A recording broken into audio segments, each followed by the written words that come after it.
Very good evening again, ladies and gentlemen. Thank you very much for joining with us today for the second day of our workshop series. And today is a very special day, and we have a very special guest as our resource person. I'm sure that many of you as young professionals here, I think today's resource person, Rochelle, could definitely make a benchmark character in terms of the young professionals caliber. So before moving to the main session, I would like to highlight certain ground rules which we used to have it. Those who have participated for the last session, I'm sure that you are familiar with.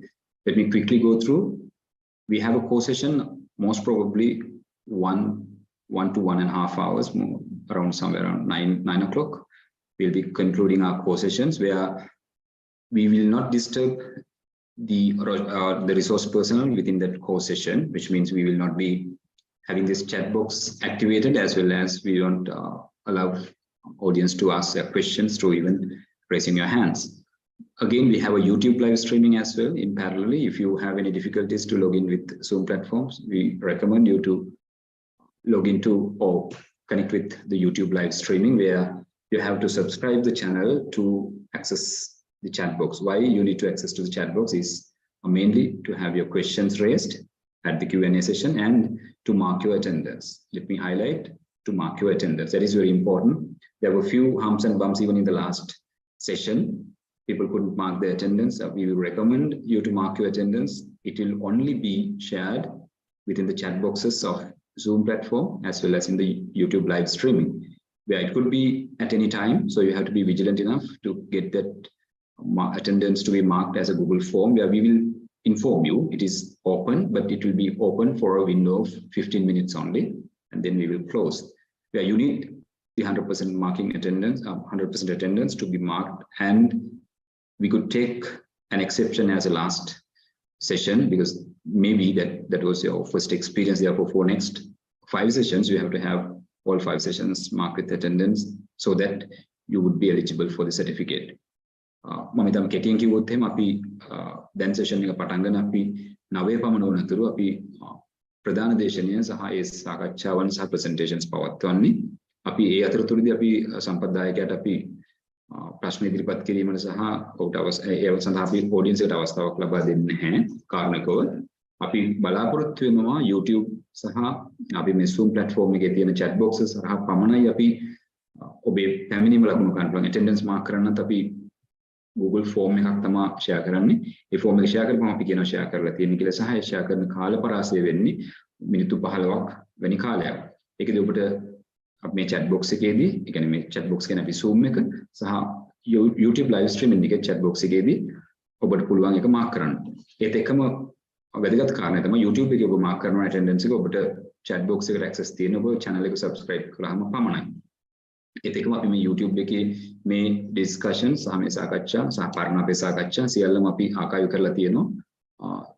අපි ගබඩා කරලා තියෙනවා. ඔබට ඕන ලාවක එක බලන්න පුළුවන්, සහ ඔබේ යාළු මිත්‍රාදීන් එක්ක ඒක share කරගන්න පුළුවන් ඕනම අවස්ථාවක. Q&A session එක කිව්වොත් අපි ප්‍රශ්න අහන්න ඉදිරිපත් කරන අවස්ථාවේදී ඔබට පුළුවන්, මම හිතනවා සිල්පරම දන්නේ කියලා, reaction button එක අපිට තියෙන hand raise option එකක්. මම දැන් මේ hand raise කරලා තියෙනවා. ඒ අවස්ථාව ලබා ගන්න පුළුවන් ඔබට ප්‍රශ්නයක් තියෙනවා. අපි පළමු වෙන පැමිණීම කෙනෙකුට පළමු අවස්ථාව ලැබෙන පරිදි අපි ප්‍රශ්න ඉදිරිපත් කිරීමට අවස්ථාව දෙනවා. ඔබේ ප්‍රශ්න ඉතාම කෙටියෙන් සාරාංශගතව ඉදිරිපත් කරන්න කියලා අපි ඉල්ලීමක් කරනවා. That's how the basic ground rules, and we can now straight away move into the session. And as I mentioned, today is a very special session.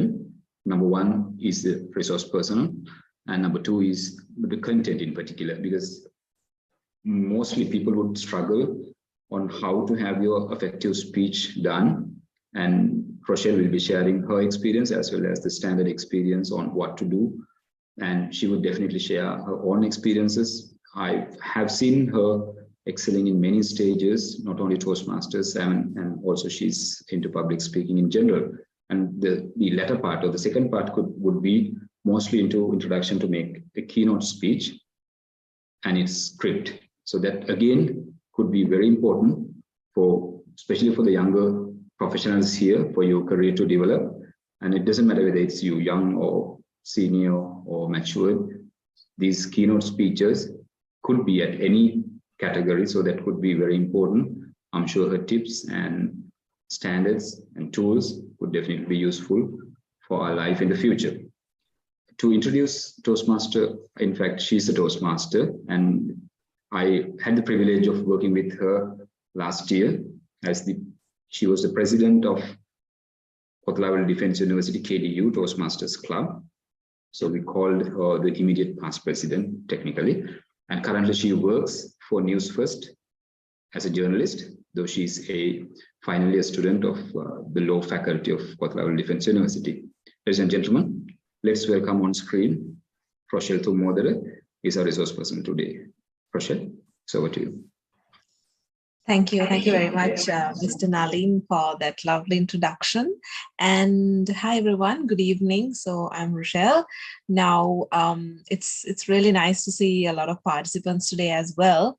Now, to begin with, I will be focusing on two basic areas, which is one, on how to build up your keynote speech, and not just about building up your outline for your keynote speech, but also aspects of delivering it in a more effective manner as well. And my second area of focus will be how to build up a normal general speech and how to deliver it in an effective way for people to grab your idea, or rather for you to look more confident and to make your speech more interesting and to make your speech stand out from the rest. So let me share my screen. So I have, so these two areas are vast areas. So because of that, because of the time constraints, I shall try my best to, get everything together within the time period that I have been given. So let me share my screen with y'all.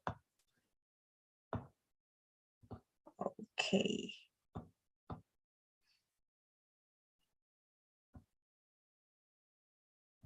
Yeah. Can you confirm if you can see this? It's all good. It's all good, please. Oh, all right. Okay. Yeah. So these two areas are the areas that I will be focusing on. First, how to put together your keynote and its script. And secondly, the basic tools for an effective speech. So starting off with how to put together a keynote and its script.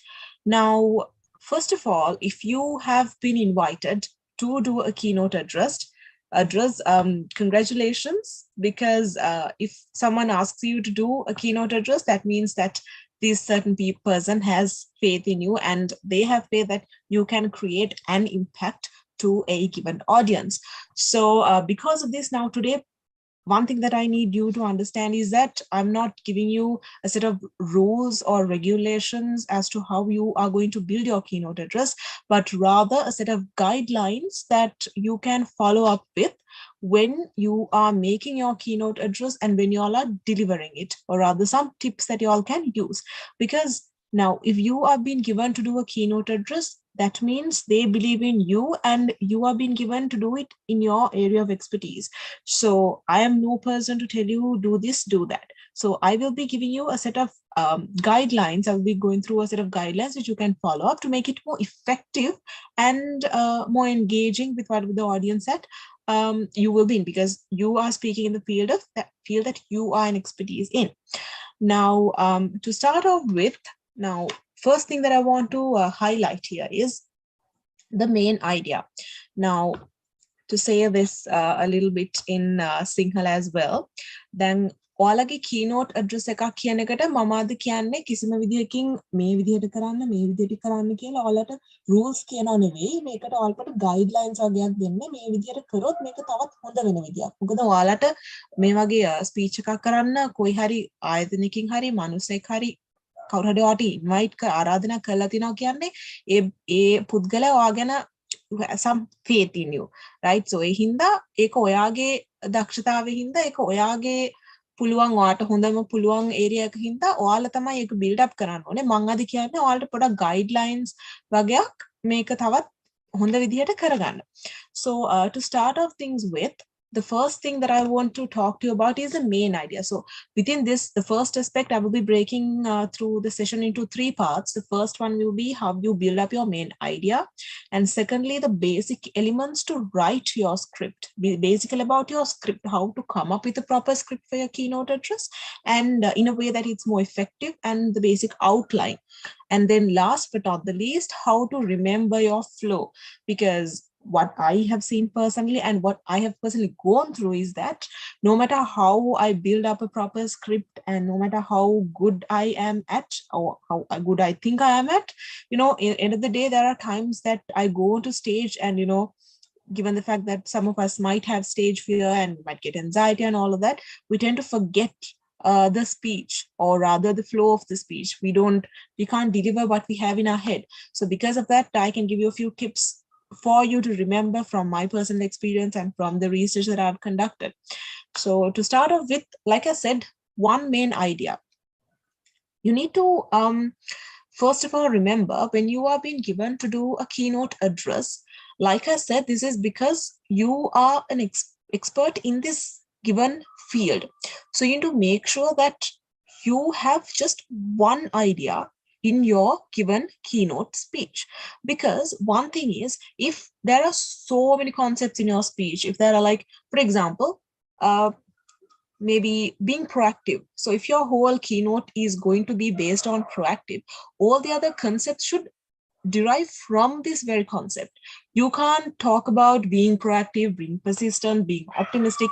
So many things you cannot include into it. So you need to make sure that this is just one concept, because what happens is when there are so many things, the audience tend to lose concentration, and sometimes they might not find it interesting, because when you go to the middle of your speech, they might forget the start, or in the middle they'll be like, okay, what is this keynote address about again?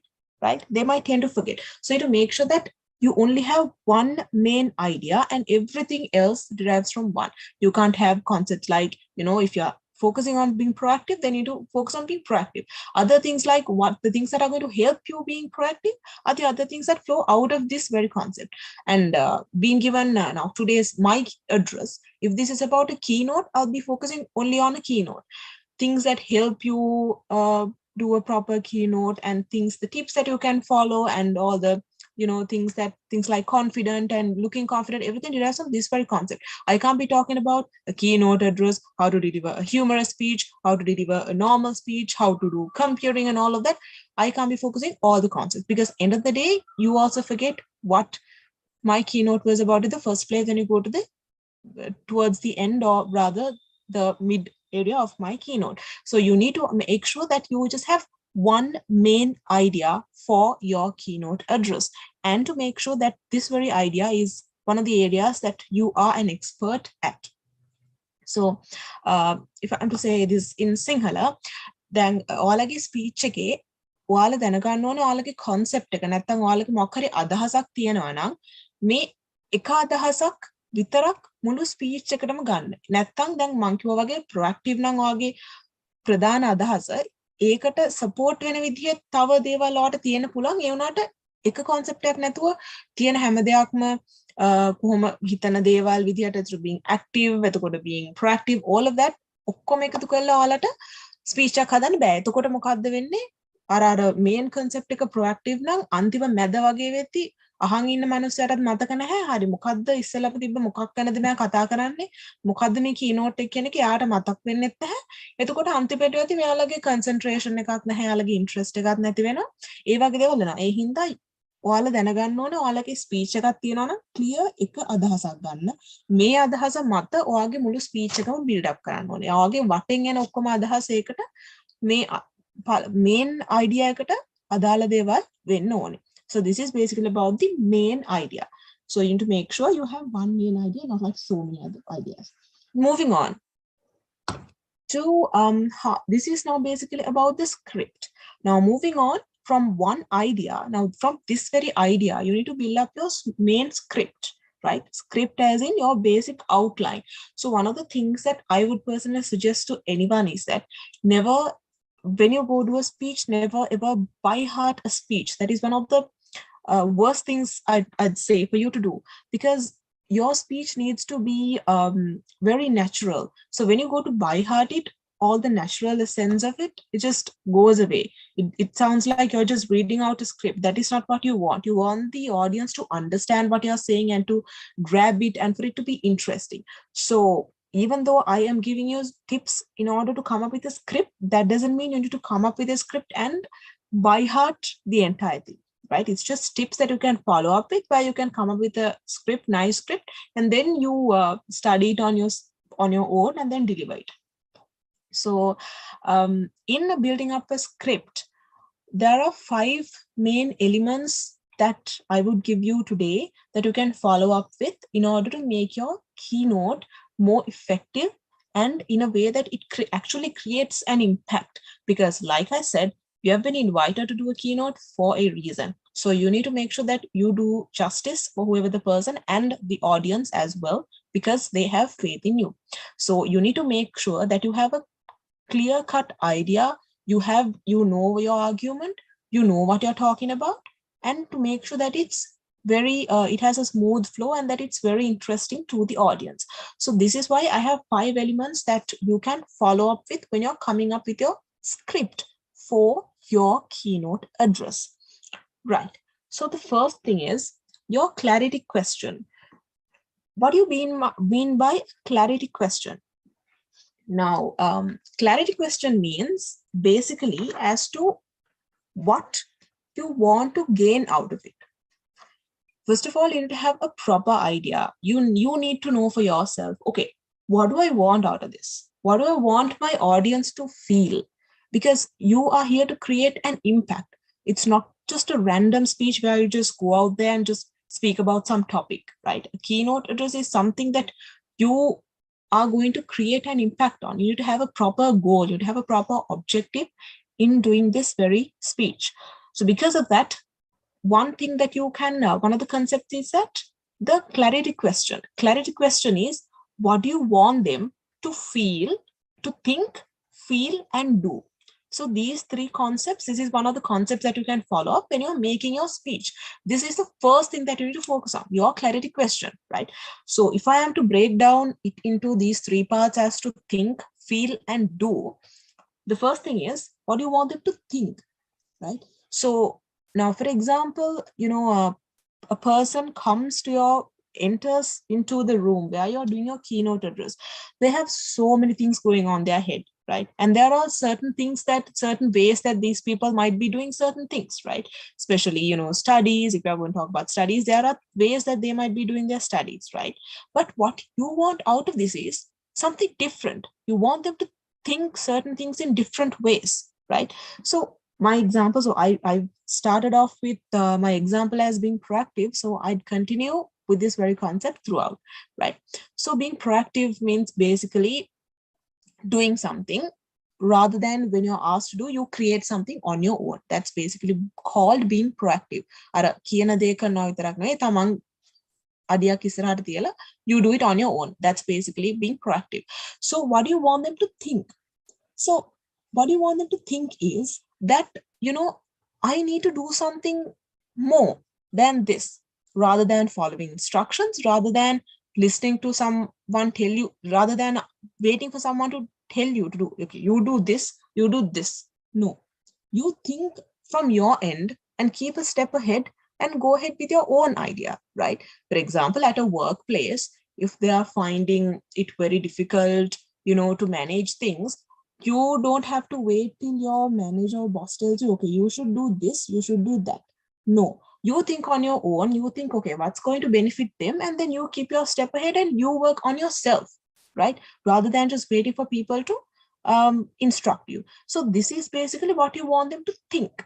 You want them to think in a different way after your speech, after listening to your keynote speech.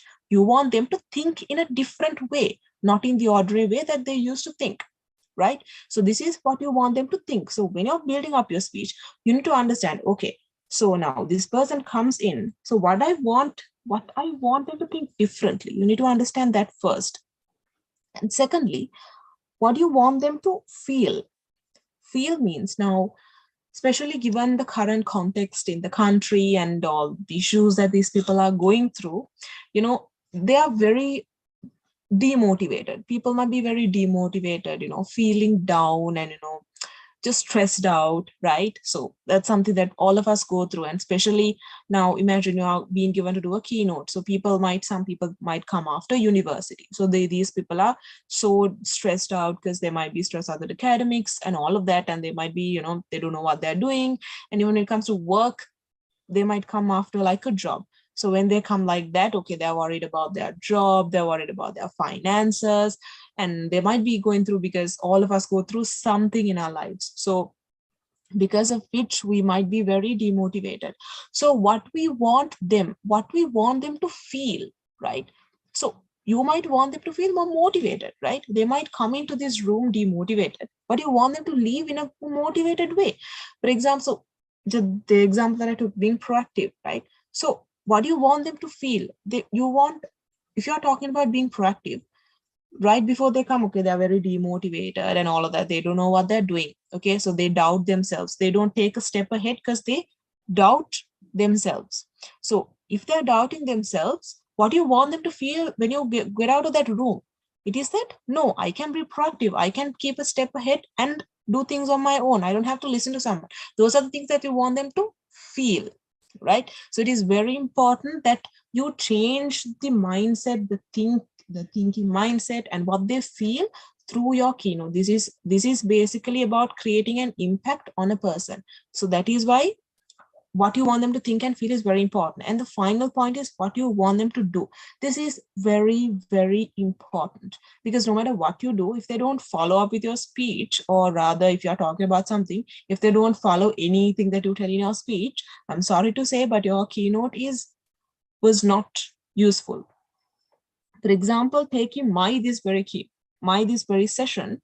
So if none of y'all follow up with these procedures that I tell you, that means I have not created an impact on any of y'all to follow up with whatever I do. That is why you need to have a proper idea as to what you want the audience to do right after you do this keynote address. So like I said, my example, being proactive, what do you want them to do? You want them to take a step ahead and do things, get things done on your own. Don't wait someone else to do it. That's what you want them to do, right? So you need to understand what you want them to do. Okay, by the end of this speech, I want this entire audience to be very motivated and to do things on their own. I don't want them to, I don't want them to wait till someone asks them to do something. So just like this, you need to properly, this is called the clarity question. So you are very much clarified and you have a proper idea as to which direction that you are going to lead your audience to, right? So this is called the clarity question. Now, if I am to explain this to you in Sinhala, then our keynote address එකක් හදද්දී මේ කියන්නේ script එක ගැන. ඒකේ පළවෙනි දේ තමයි ඔයා තේරුම් ගන්න ඕනේ මේ clarity question කියන එක.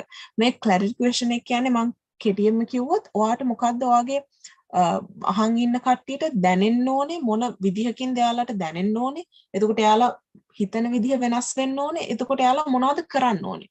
මේ දේවල් ඔයාගේ ස්පීච් එක අහලා එයාලට මොනවද හිතෙන්න ඕනේ, දැනෙන්න ඕනේ. එතකොට තව මොනවද එයාලා කරන්නේ ඔයාලගේ ස්පීච් එක අහලා. අන්න ඒ වගේ දේ ඔයා හොඳට ඔයාගේ ස්පීච් එක හදද්දී ඔය හරියට ඒ දේ දැනගන්න ඕනේ. මොකද එතකොට තමයි ඔයා දන්නේ හරි. මගේ ස්පීච් එක යන්නේ මේ ස්ටයිල් එකට තමයි යන්නේ. මට මේ විදිහට තමයි මේ ඉම්පැක්ට් එක ඔඩියන්ස් එකට කරන්න ඕනේ. මොකද කීනෝට් ඇඩ්‍රස් එකක් කියන්නේ ඔයාගේ අහගෙන ඉන්න අයගේ ලොකු ඉම්පැක්ට් එකක් කරන දෙයක් වෙන්න ඕනේ. නිකන් සාමාන්‍ය ස්පීච් එකක් වගේ ඔයාට ඕන දේ කියලා නිකන් කම්පිටිෂන් එකකට වගේ කියන දෙයක් නෙමෙයි. කීනෝට් එකක් කරන්නේ හේතුවකට. සෝ ඒ හින්දා ඔයා දැනගන්න ඕන ඔඩියන්ස් එකට ඔයා මොන වගේ ඉම්පැක්ට් එකක්ද දෙන්නේ. යාළගේ හිතන විදිය වෙනස් කරන්නේ කොහොමද? ඔයාලට දැනෙන විදිය වෙනස් කරන්නේ කොහොමද? ඒකට ඔයාලා තව මොනවද යාලා කරන්න ඕනේ කියන එක ඔයා හොඳට දැනගන්න ඕනේ. ඒක තමයි මේ clarity question කියන එක කියන්නේ. So in its definition itself, like literally clarity question, you clarify as to what you want your audience to think, feel and do.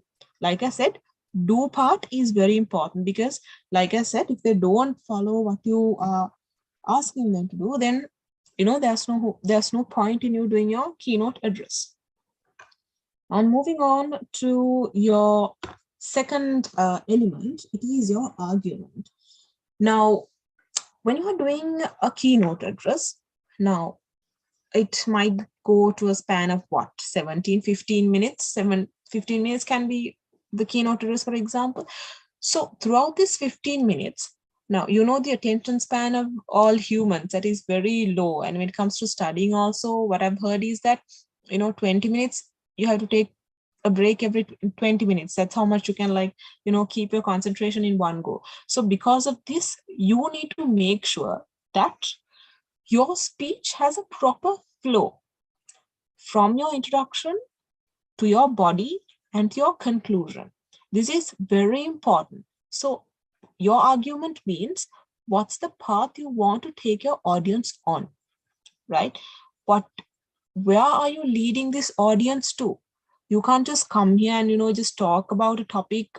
You can't just come here and then talk about topic just randomly, but you need to understand, okay, where am I taking my audience to, right? So this is basically your argument. Now, for example, you might, start off with how you, like I said, being proactive, how you used to be, very much less motivated, and you were just, you just did what you were asked to do. Okay. And then go on to how you started being proactive and what made you be proactive and all of that. And then, benefits of being proactive, what are the benefits that you have gained, so that, you're just leading your audience in a proper way. Okay. She used to be like this, but, now she's, developing and, she know where she's going, right? So like that, you need to make sure that you need to have a proper goal, a visible goal, where okay, this is the path I want my audience to go in throughout your speech, from your introduction towards your conclusion. This needs to be very, very clear, because sometimes there are times when, in the middle of your speech, your keynote speech, I have personally gone through this when I'm listening to keynote addresses. Okay, okay, he was talking about this previously, now she's talking about this. How is that connected to this? And a bit confused, and then, you lose concentration, and then you're like done with it. Like you just give up. Okay, I don't know what this man is talking about. Okay, I'll just be here and listen to it, right? So that's not what you want them to be, but rather you want them to take in a proper path, in a proper clear path that they understand as well, not just yourself. You might know what you're talking about, but you need to make sure your audience also knows what you are talking about. So this is the basic argument. Now, then දෙවැනි element එක තමයි ඔයා build up කරන argument එක. ඒ කියන්නේ ඔයාගේ keynote එක මොකක් හරි base වෙලා තියෙන මොකක් හරි තියෙන concept එකක. එතකොට ඔයා දැනගන්න ඕනේ මේ concept එක මේ අදාළ audience එකට grab වෙන විදිහට ඔයා කොහොමද මෙයාලව පටන් ගත්ත ඉඳන් ඉවර වෙනකන් එයාලගේ path එක අරන් යන්නේ කියලා. ඒක ඔයාලා හොඳට දැනගන්න ඕනේ මොන විදිහකින්ද මේ concept එක මේ හංගින කට්ටියට තේරෙන විදිහට ඔයාක අරගෙන යන්න කොහොමද audience එක. It's like a journey, when you start from the beginning and then you take them through a specific journey, and then they know, okay, this is where it's going. Yeah, this is interesting. There's something that you can gain out of it.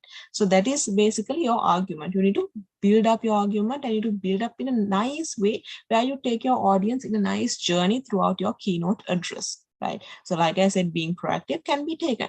And so even given this, my speech, I'm talking about how to build a keynote. So I started off with how to build your outline, like the basic building of the basic concept is it's like the basement, right? So then I need to tell you how to build up a script. And then no matter what happens, if I don't tell you how to remember the script, then there's no point.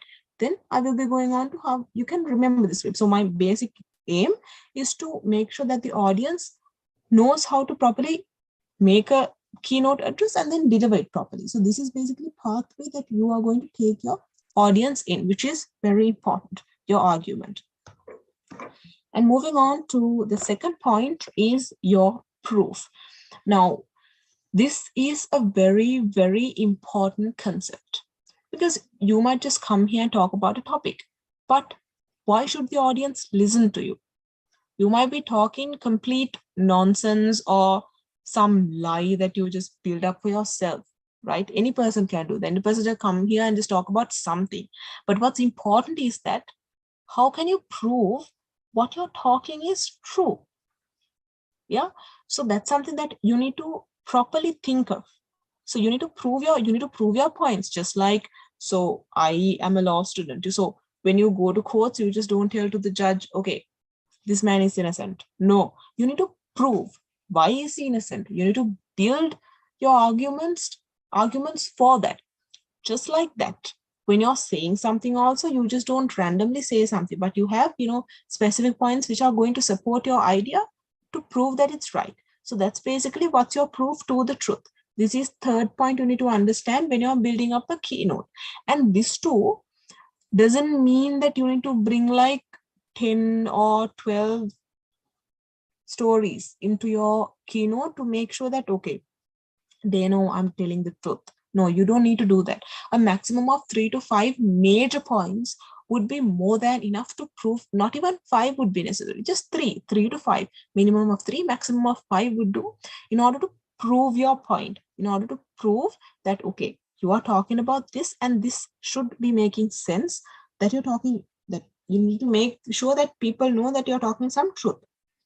For this, you can come up with things like your life experience, your own life experience, or you can take your friend's life experience or something that they went through and now where they are, right?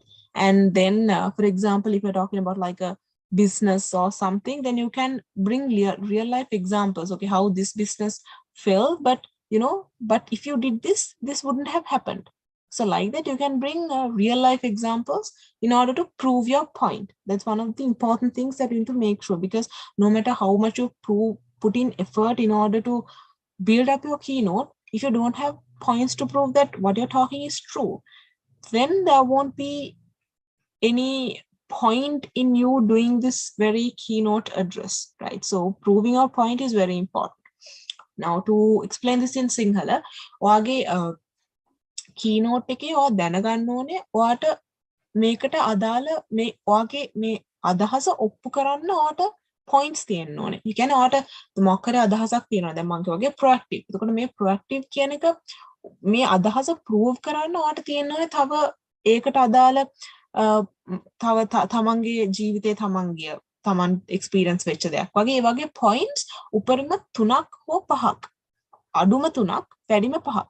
මොකද මේ points වැඩි වුණාමත් අර මං කිව්වා වගේ අර ප්‍රධාන අදහසට අමතරව අදහස් ගොඩාක් තිබ්බොත් අර මිනිස්සුන්ගේ concentration එක යනවා වගේ මෙතනත් ඔයා ගොඩාක් points කියන්න ගියොත් ඔයාට අර main එකට ඔයාට focus කරන්න බැරි වෙනවා. එතකොට මිනිස්සුන්ටත් කතන්දර වැඩි. එතකොට එයාලටත් හරි මේක හිතා ගන්න බෑ කොහාටද යන්නේ කියලා. එතකොට ඔයාගේ තියෙන ඔයාගේ කාලය අඩුකමක් තියෙනවා. එතකොට ඒ කාලය මැදදී ඔයාට මේ ඔයාට හැමදේම හරි විදිහට කියන්න බෑ. ඒකට ඔයාර හරි කතාව ඉම්පෝටන්ට් කතාව කියන්නෙත් නැහැ. අනිත් වටේ එක කතා කියනවා මේන් කතාව අන්තිමටම කියා ගන්නත් මොකද ඔයාට වෙලත් නැහැ. ඔයාට points වැඩි කියන්න. Right? So that is very important that you have a limited number of points when you prove. Like I said, so if imagine you have like a really good story and the other things are like supportive stories, but you have too many stories to tell, then you can't even explain this main story, right? So to make sure that when you prove something, you have like 3 to 5 points of proof to make sure the audience know that you are talking the truth and not talking absolute nonsense, right? So then moving on to the fourth point. Now, this is very important. So from the first 3 points, the clarity question and your argument and your proof. So these 3 points are basically things that help you come up with your concept, right? So like I said, the concept that I chose was being proactive. So basically through a clarity question, you know what sort of an impact you want to create on the audience. And secondly, your argument, how you're going to make this impact, how you are going to lead your audience into believing in your point. And then finally, points that I'm going to prove. Okay, I have to come up with this story in order to prove this, right? So those 3 points were basically about how you're going to build up your concept in order for your audience to grab, right? So this 4th point, so this is the one before the last point, this is about your introduction. Now, your introduction. This is basically about your script. In your script, you have basically 3 parts, which is your introduction, your body, your conclusion. And something that we all know is that your introduction and your conclusion needs to be very strong. And body also needs to be strong, but the introduction, because the introduction is your first impression, and the conclusion is what you're going to make people, how you're going to make people remember your speech. You create an impact in a way that, okay, they're going to remember this for a while now. Yeah. So because of that, you need to make sure your introduction or conclusion is very, very important. So because of which I will be talking to you about your introduction and your conclusion. Starting off with your introduction. What do you mean by pre-framing your idea? So, I mean, just process throughout for a while, because now all this time I've been telling you, you have to create an impact and all of that. So just think and see what is pre-framing your idea when it comes to your keynote. Yeah. So like I said, you need to have one main idea, right? Like I said, being proactive. But how are you going to tell the audience now when you start off with your speech? How are you going to tell your idea? Okay, I'm going to talk about being proactive, and now this topic is going to be important to you. But how are you going to tell your audience that okay, I'm going to talk about an important topic, so you need to listen to me, you need to concentrate throughout your speech, right? So how are you going to tell this to your audience? That is called pre-framing your idea. You give an idea to the audience as to what you're going to talk about, and basically why the audience actually needs to care about your speech, right? Why your audience needs to listen to your speech. Okay, so this is very, very important, pre-framing your idea. You're going to, like, it's basically like giving a teaser for your entire speech. That is called pre-framing of your idea. For example, imagine you're talking about a business or something. You can say you might be having your marketing done properly, HR done properly, all that properly, but if you don't do this properly, organization will collapse. Things like that. So when I say that, like, okay, this man is going to make some sense, so I need to like properly listen to it. Yeah. And then also being about proactive, you might be doing this, that, you might be following all the instruction that your superiors say, you might be following everything that your parents are saying, but something in your life you feel like you need to take a step ahead. What do you think? Yeah, okay, this is what I'm going to be talking about. So your audience, so the audience knows that, okay, this is going to be an important topic, and you're kind of like preparing their mindsets to accept your keynote. Basically, pre-framing your idea means you give an idea as to what you're going to talk about, and you're opening up their mindset in order to accept your idea. Okay, so this is where you build up, like you properly build up, okay, this is going to be an interesting topic. That is basically called about pre-framing your idea. If you don't do this, you're going to fail, something like that, in an important way, that you pre-frame the idea to them, right? So this should be inclusive in your introduction, because this is how you should start your speech, because like I said, you need to make sense as to why you're going to do this speech, right?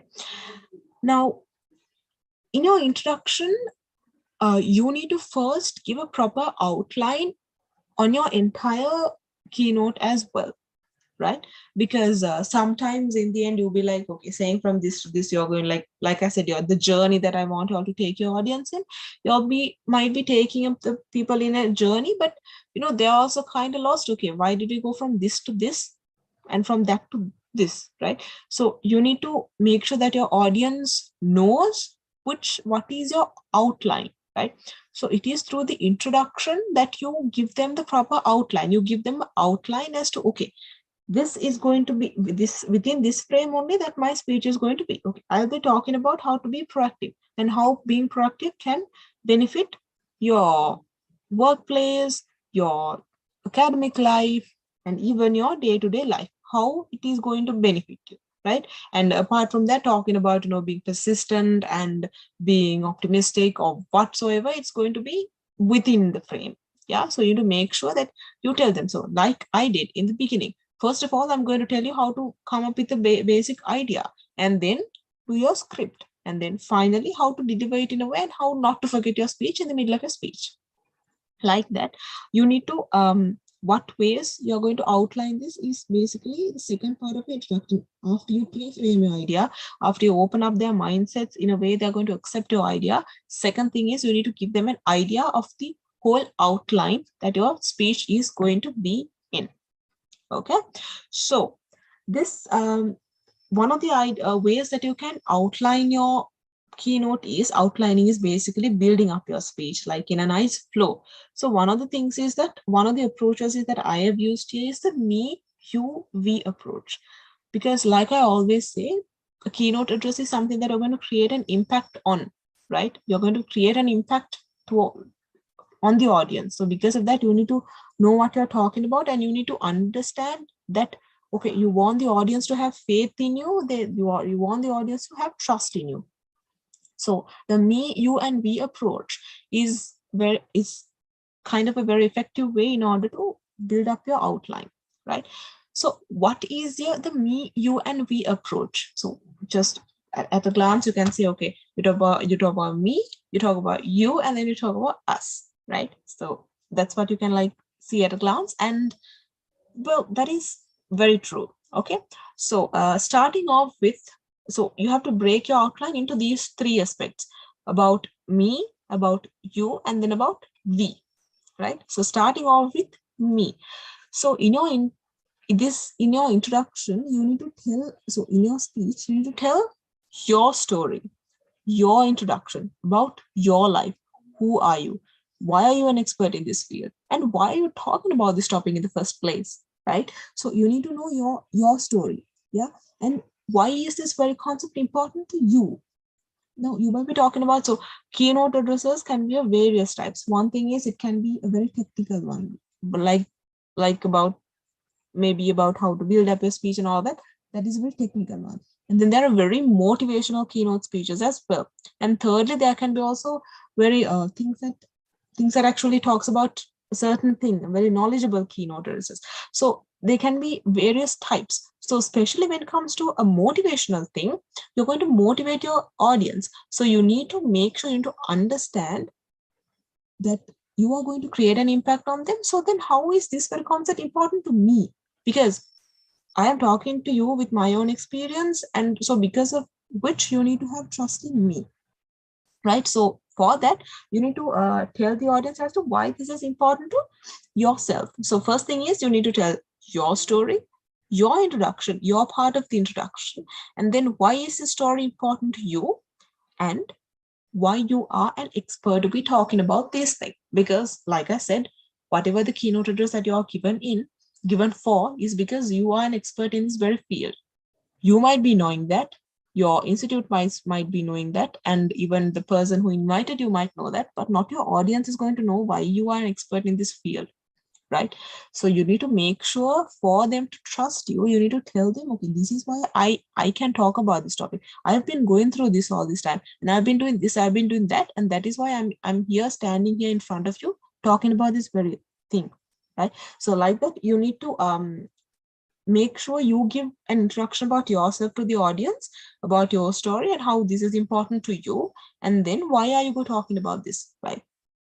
And secondly, it is the you approach. You approach is, this is a problem that you need to solve. This is what you're telling your audience, right? I've been through this, and you also need to solve this from your end. Okay, make sure they are on board with you, right? Because like I said, you are taking them in a journey. So you need to make sure that, okay, in this journey, you are not alone, right? You are just leading them towards this direction, but you need to make sure while leading, they are on board with you. Or else you might be just talking about this topic and that topic, and people don't understand what you're talking about. People don't know why is she talking about this, and how can that be important to me, right? Okay, she's talking about this, but how can that be important to me, right? So you need to understand that you give a proper understanding towards your audience as to why this is important to you. So make sure they are on board with you. You need to tell them why they should listen to you. For example, like the example that I'm taking all the time, being proactive, right? So why being proactive is important to your audience. You need to tell them that, okay, you might be in a proper workplace. If you need to, stand out from the rest, you need to be proactive, and you need to do things from your end. You need to think ahead and do things. And even when it comes to academics, you can't just wait for your friends to tell this, and you can't wait your teachers to because you can't wait till your teachers ask you to study. You need to think ahead and study. You can't just wait till your teacher gives you your proper note. No, you can make your own note. Those are things like being proactive and doing things on your own. So you need to make sure that the audience knows as to why they should listen to you. You need to give them a reason. Basically, you are giving them a reason as to why you need to listen to this speech and why it's going to be important to you, right? So, and finally, it's the we approach, the we concept of we. What is the big result that you are going to give to them, right? So this is very, very important, right? You might talk about your experience, they might talk about, you might get them on board with you as well, but where is this leading to? This is the basic thing that I told. When you're taking them on this journey, there should be an end journey, there should be a goal. So this goal is your big result, right? So when you're talking about being proactive, what are the benefits of being proactive? Where can you go by being proactive? And how can you stand out from the rest by being proactive? So this is where you're going. This is a big result, right? In comes to motivational speech, so people might be very demotivated and doubtful about themselves, but in the end, the big result is that you want them to be very motivated, and then you want your audience to succeed in whatever they're doing, right? That is the big result. That is the we approach. You and I, all of us can do this together. I came through this, and because I came through this, you can relate to this as well. Now we all can get through this. Yeah, that is basically the we approach. That is where you get them on board, and then you give them the big result, right? So this is important for your introduction, the me, you, and we approach, because and you need to make sure that this is inclusive in the introduction so that they know they have something to gain out of it, right? You're giving, like I said, you're giving them a reason to listen to your speech, because or else there won't be any use of your speech, right? Now, make a Sinhala කිව්වොත් ඔයාගේ introduction එක, ඒ කියන්නේ ඔයා කොහොමද මේ speech එකට enter වෙන්නේ කියන එක ප්‍රධාන කොටස් දෙකකට බෙදන්න පුළුවන්. පළවෙනි එක තමයි pre-framing your idea. Pre-framing your idea කියන්නේ ඔයා කතා කරන්න යන දේ ගැන ඔයාගේ අහන් ඉන්න audience එකට අදහසක් දෙනවා. ඒ කියන්නේ එයාලගේ mindset එක, එයාලගේ හිතන විදිහ open up කරනවා ඔයාගේ මේ අදහස එයාලට ගන්න විදිහට. ඒක තමයි pre-framing your idea කියන එක. ඔයා මොකක් ගැනද මේ කතා කරන්න යන්නේ කියන එක පොඩි hint එකක් වගේ එකක් එයාලට දෙනවා. හරි, මෙයා කතා කරන්නේ මේක ගැන, ඒ හින්දා මේක important, ඒ හින්දා මේක අහගන්න ඕනේ. For example, උදාහරණයක් විදිහට ගත්තොත් ඔයා මේ දේ කරේ නැත්නම් ඔයාට මේක වෙනවා. ඔයා මේ දේ කරේ නැත්නම් ඔයා fail වෙනවා. ඒක ඔයා business institute එක ඔය ගිහලා කතා කරනවා. හරි, කියනවා ඔයාගේ marketing පුළුවන් හොඳ වෙන්න පුළුවන්, HR හොඳ වෙන්න පුළුවන්, but මේ දේ නැත්නම් ඔයාලගේ මේ කිසිම succeed වෙන්නේ නැහැ. අන්න ඒ වගේ දෙයක් කිව්වම හරි. එයාලා දන්නවා, එයාලා mindset එක open වෙලා තියෙන හරි. මෙයා මේ කතා කරන යන දේ අපිට වැදගත්. ඒ හින්දා අපි මේක අහගෙන ඉන්න ඕනේ. අන්න ඒ වගේ එක තමයි කියන්නේ pre-framing your idea කියලා කියන්නේ. අන්න ඒක තමයි pre-framing your idea කියලා කියන්නේ. So, එතකොට secondly is what ways do you outline? ඒ කියන්නේ ඔයාගේ මුළු speech එකම build up කරන විදිහ. ඒ කියන්නේ පටන් ගැනීම ඉඳන් අග වෙනකන් මොනවද කියන්න යන්නේ කියන එක ඔයාගේ introduction එකේ දෙන්න ඕනේ. ඒ කියන්නේ ඔයාගේ audience එක මේක අහන් ඉන්නවා, එයාලට හේතුවක් දෙන්න ඕනේ. ඒක තමයි me you we approach කියන එක භාවිත කරන්න පුළුවන්. ඒ කියන්නේ පළවෙනි me approach එක කියන්නේ ඔයා ගැන කතා කරනවා.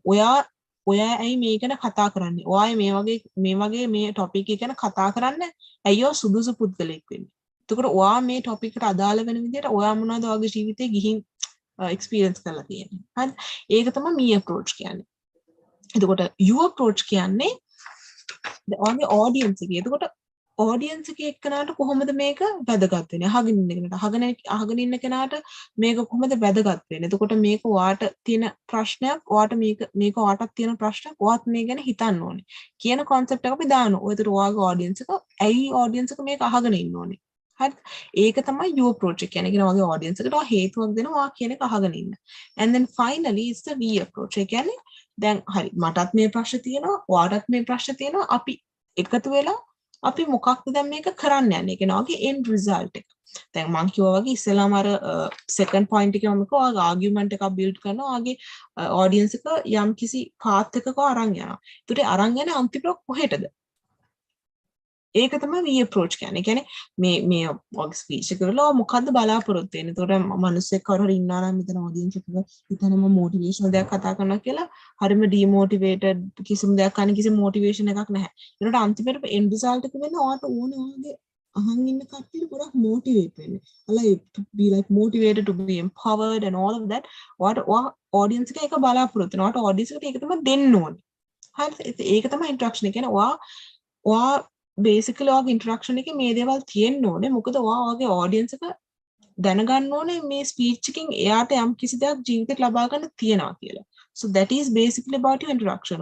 audience එකට තේරෙන විදිහට කියන්න ඕනේ. හරි. මෙයා මේ කියන ස්පීච් එක මගේ ජීවිතේට දෙයක් තියනවා ලබා ගන්න. යම් කිසි දෙයක් තියෙනවා. අන්න ඒක තමයි ඔයාගේ ඉන්ට්‍රොඩක්ෂන් එකේ මේ ප්‍රී ෆ්‍රේම් අයිඩියා කියන්නේ. ඔයා ඉස්සලා මෙයාලගේ ඉස්සලා මයින්ඩ්සෙට් එක ඕපන් කරන ඔයාගේ concept එක accept කරන විදිහට. එතකොට දෙවනියට ඔයා කියනවා හරි මේක මට කොහොමද රිලේටඩ් වෙන්නේ? ඇයි මම මේක කතා කරන්නේ? මටයි මම මේ තියෙන ෆීල්ඩ් එකේ ඇයි මම out of everyone ඇයි මම මේ ගැන කතා කරන්නේ? එතකොට ඔයාට කොහොමද මේක වැදගත්? එතකොට අපි ඔක්කොම එකතු වෙලා කොහාටද මේ ස්පීච් එකෙන් යන්නේ? ඔයාට මොකද්ද මේ ඔඩියන්ස් එකේ වෙනස? එතකොට තමයි ඔයාගේ ඔඩියන්ස් එක දන්නේ හරි මෙයා යම් කිසි දෙයක් අපිට ගන්න තියනවා කියලා. So this is basically about the introduction part, right? Then your final part. This is your conclusion, right? So conclusion part එක කියන්නේ ඔයාගේ අන්තිමේටම ඔයාගේ ස්පීච් එක ඔක්කොම කළා ඔයාගේ අන්තිමේටම the conclusive point, right? So like I said, in your speech, your introduction, body and conclusion is there, and what is most important is your introduction and your conclusion, because that is basically the outer frame of your speech. First of all, you make sure that your audience is going to listen to you in a very interesting way, and then you build up it in a way within your body, all your stories and whatnot, and then finally, you're going to make sure the people here are going to remember your story and then are going to follow up with your story, right? Because you want to create an impact, you want them to be motivated, you want them to do things in a different way, right? So because of that, your conclusive note is very, very important.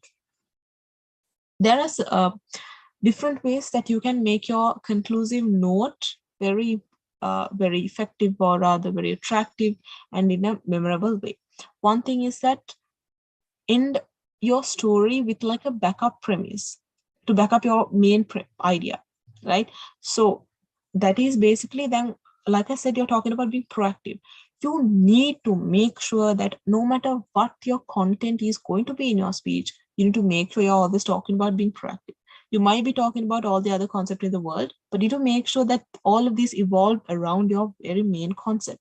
So in your introduction, you introduced your concept. And in your body, you talk about everything else, but you need to make sure in your body, everything is related to this thing. And finally, you need to reiterate your very concept. Okay, back to being proactive. Why it is important. Why did I start talking about this? And then give a proper, strong conclusion. In the end, you need to give like a proper backup for your speech and why these people are going to remember this speech, right? But this one of the things that you can use is maybe use like a nice storyline or like a nice line that in a way that people will remember, because you need to make sure that this your introduction, body and conclusion, your conclusion directly relate to your introduction part. That is, you lead your main idea. You need to lead the conclusion directly to your introduction, right? You need to make sure if you start from this, you need to end from this as well, right? So no matter what you talk about in your body, whatever it is, direct your conclusion to your main concept. That is a very important thing that you need to remember when you are coming up with a keynote address, right? Make a සිංහලෙන් කිව්වොත් දැන් ඔයාගේ speech එකේ ඔයාගේ පටන් ගැම්මක් තියෙනවා. එතකොට ඔයාගේ බොඩි එක තියෙනවා. ඒ කියන්නේ පටන් ගැම්මට අදාළ මැද ඔයාගේ කතන්දරේ, එතකොට ඔයාගේ මොනවා ගැනද කතා කරේ, ඔයා ඇයි මේ concept එක important කියලා හිතන්නේ. එතකොට අන්තිමේටම ඔයාගේ ඉවර වෙන point එක. එතකොට ඔයා දැන් පටන් ගත්ත එක ඔයා අනිවාර්යෙන් මතක තියාගන්න ඕනේ. ඔයා ඉවර කරන්න ඕනේ ඔයාගේ අහන් ඉන්න කට්ටිය හොඳට මතක හිතෙන විදිහකට. ඒක හොඳට මතක හිටින්න ඕනේ මේ audience එකට.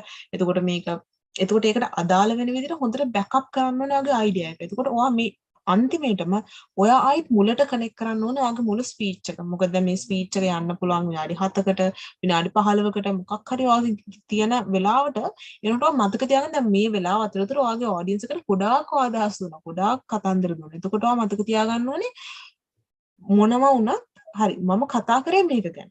කියන එකෙන් ඔය ඉවර කරන්න ඕන. පටන් ගත්ත විදිහට ඉවර කරන්න ඕන. So මේක තමයි basic මෙතනත් proof කියන එක තමයි අදාළ වෙනවා. ඔයාගේ ඔප්පු කරනවා. අන්තිමට ඔප්පු කරනවා. හරි. මම මේ ගැන තමයි කතා කරේ. මේක තමයි අවසානය.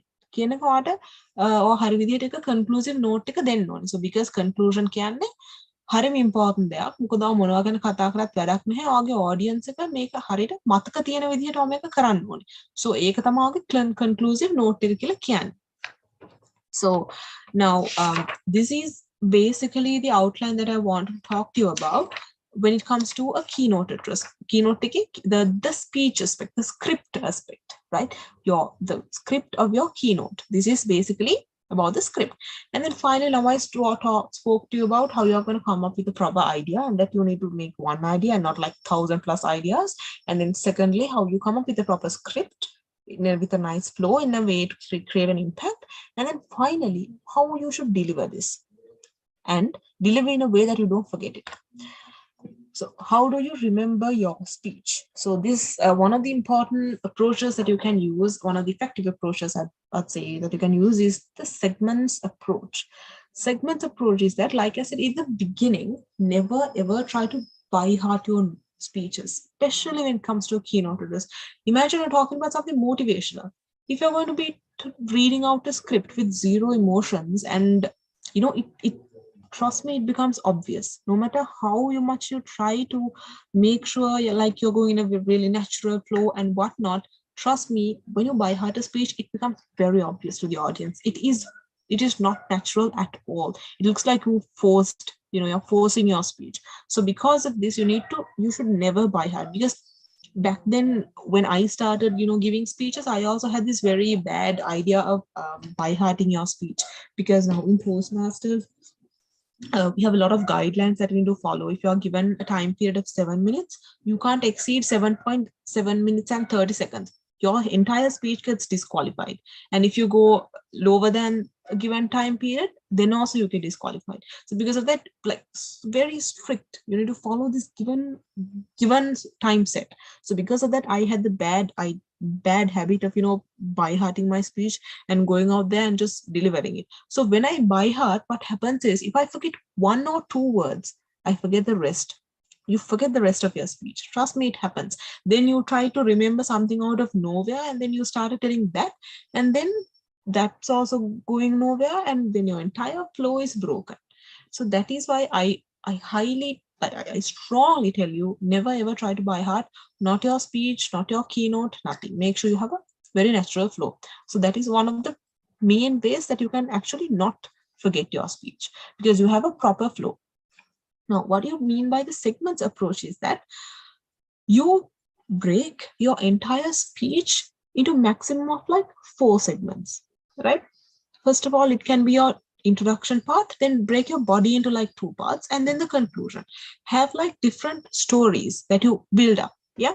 So for example, now if you're going to talk about being proactive, give an introduction. So have an introduction. So for the introduction, also remember a certain line or something that, if you remember this line, you can remember the entire introduction. Yeah, the entire first segment of your speech.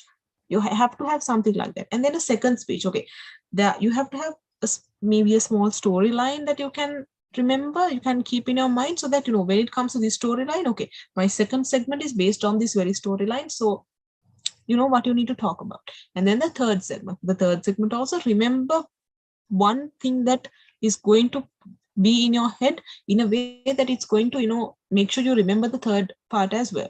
And then the final conclusive note, remember what your strongest point is, so that you remember, and then you can give a nice conclusion. This is called the segments approach, where you break your entire speech into 4 separate segments. It can be 4, maximum 4, so that you could just have small points written down. So when you look at these points, okay, the entire speech comes. The first point, when you look at the first point, the entire first introduction comes to your head.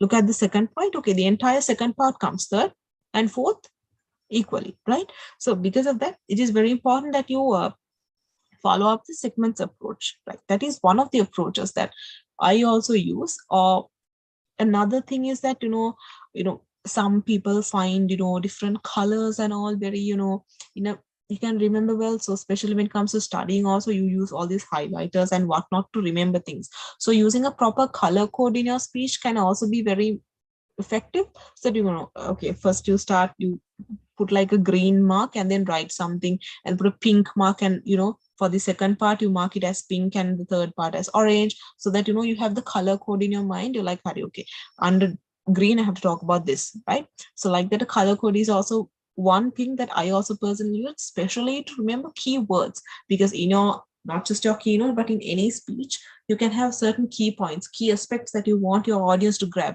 So things like that you can like highlight in a different color and remember. So segments approach can be very important, so that even when it comes to now, even when it comes to my speech right now, I just have my main points written down, so that I know when it comes to first part, okay, the rest of the flow is this. Okay. So like that, use segments approach to remember and to not forget your speech in the middle, and never try to by heart, because by hearting is a way that you can actually forget your speech. Yeah. So the make a single කිව්වොත් ඔයාගේ speech එක ඔයාට මතක තියාගන්නේ කොහොමද? ඒ කියන්නේ දැන් ගොඩක් වෙලාවට තියෙනවා දැන් keynote address එකක් කරාම කවදාවත් keynote address එක ඔයාලා කොලයක් බලන් කියන දෙයක් නෙවෙයි. keynote එකක් කියන ඔයාලගේ natural flow එකකින් එන මොකක් හරි දෙයක් කට්ටියට කියනවා. ඒතකොට මේක කටපාඩම් කරන් ගියොත් අනිවාර්යෙන් ඒ කටපාඩම් කරපු විදිය අහන් ඉන්න කෙනාට හොඳට තේරෙනවා. ඔයා කොහොම උත්සාහ කළත් ඒක නැති වෙන විදියට එහෙම බෑ. අනිවාර්යෙන් අහන් ඉන්න කටට තේරෙනවා ඔය හරි වම කටපාඩම් කරලා තමයි ඇවිල්ලා ඉන්නේ කියලා. එතකොට natural flow එකකුත් නැහැ. අනික එතකොට කිසිම විදිහකින් අර impact එකකුත් නැහැ audience එකේ. so ඒක ඔයා හොඳට මතක තියාගන්න, කවදාවත් කටපාඩම් කරලා යන්න එපා ස්පීච් එකක්. මටත් මේ ඔය කටපාඩම් කරන එක ඉස්සර තිබ්බා. එතකොට මැද්දෙන් එක වචනයක් අමතකුණා කියන්නේ ඉතුරු ටිකම මතක නැහැ. එතකොට කොච්චර මහන්සිලා, කොච්චර රිසර්ච් කරලා, කොච්චර විදියට ලස්සන ප්‍රසන්ටේෂන් එකක් හදලා කොහොම කරත් වැඩක් නැහැ. මැද්දෙන් අමතකුණා කියන්නේ ඉතුරු ටික නැහැ. So you have to make sure never to buy heart. මම කියන මේක තමයි segments approach කියන්නේ. segments approach කියන්නේ ඔයාගේ මුළු ස්පීච් එකම කොටස් 4කට බෙදා ගන්න. උපරිම 4කට. නැත්නම් ඔයාට මතක හිටින විදිහකට. එතකොට ඔයා මතක තියාගන්න මේ කොටස් 4කට බෙදුවාම ඔයා මේ පළවෙනි කොටසට අදාළ main idea එක point form එකකින් ලියා ගන්න. එතකොට second point එකටත් අදාළ විදිහට ලියා ගන්න. එතකොට ඔයා දන්නවා ඔයා first point එක මෙහෙම කියවලා බැලුවම ඔයාට ඒ first point එකේ තියෙන ඉතුරු build up story එක මොකද ඔලුවට එන්න ඕනේ. ඔලුවට එන විදිහට ඔයා එක ලියා ගන්න ඕනේ. එතකොට ඔයාලා points 4ක් විතරයි තියෙන්නේ. points 4 දිහා උන් බලපු ගමන් ඔයාගේ ඔලුවට එන්න ඕනේ මුළු speech එකම. ඒ විදිහට ඔයා segments විතර එතකොට natural flow එකක් තියෙනවා. එතකොට ඔයා හිතලා experience එකකින් කියනවා. හරි එහෙම දෙයක් වුණාම හරිම natural flow එකකුත් තියෙනවා. ඒතර artificial look එකක් නැහැ. ඒකට ඒ විදිහට මේ segments approach එක ගොඩක් වැදගත් ඔයාගේ මතක තියාගන්න ඔයාගේ ස්පීච් එක. ඒකට තව විදියක් තමයි මම සමගි යාළුවෝ යූස් කරලා තියෙන එකක් ඔය color code කියන එක. ඒ කියන්නේ අපි පාඩම් කරගෙන තව highlighters වලින් එක එක පාටවල් වලින් කරගන්න එක topic එක පාටකින් තව topic එක තව පාටකින් එක හොඳට මතක තියාගන්න කන්ට මේ color code system එක ඔයාලට ස්පීච් එක උනත් apply කරන්න පුළුවන්. මොකක් හරි color එකක් මතක තියාගන්න. මේ color එකකට points තියාගත්තාම ඔයා දන්නවා හරි මේ color එකට එන්නේ මේ ටික. එතකොට මොකක් හරි ඔයාගේ වැදගත් වචන කිහිපයක් හෝ මොකක් හරි sentence එකක් තියෙනවනේ ඒක ඒ color එකකින් highlight කරගත්තාම ඔයාගේ ඉක්මනට ඔලුවට එනවා. හරි මේක තිබ්බේ pink වලින් මේක තමයි ඊළඟට එන point එක. අන්න ඒ විදිහට ඒ segments approach වගේ මේ color code එකත් ඔයාලට use කරගන්න පුළුවන් හොඳ ක්‍රමයක් ඔයාගේ speech එක අමතක නොවන විදිහට. So this is basically my first part of today's session about how to build up a keynote address. Now I hope that you got a proper idea as to first thing is how to, like I said, the 3 points. First, how to build up your idea. Make sure it's one idea and all the other ideas derive through this main idea. And then secondly, how to come up with a speech. Your speech, break it into your clarity question, your argument, your proof, and your introduction and conclusion. All these 5 points under the second point, right? And then thirdly, how to remember your speech, right? So these 3 points were basically my outline of today's session. So I hope you understood that and got something out of it. So the next time that you come up with a keynote address, you don't have to stress out, you don't have to worry what I'm going to do. I don't know what I'm going to do on my speech. No, now you have a proper outline as to how to, you know how to come up with the idea, you know how to build up your speech, and finally, you know how to remember your speech as well using the segment approach.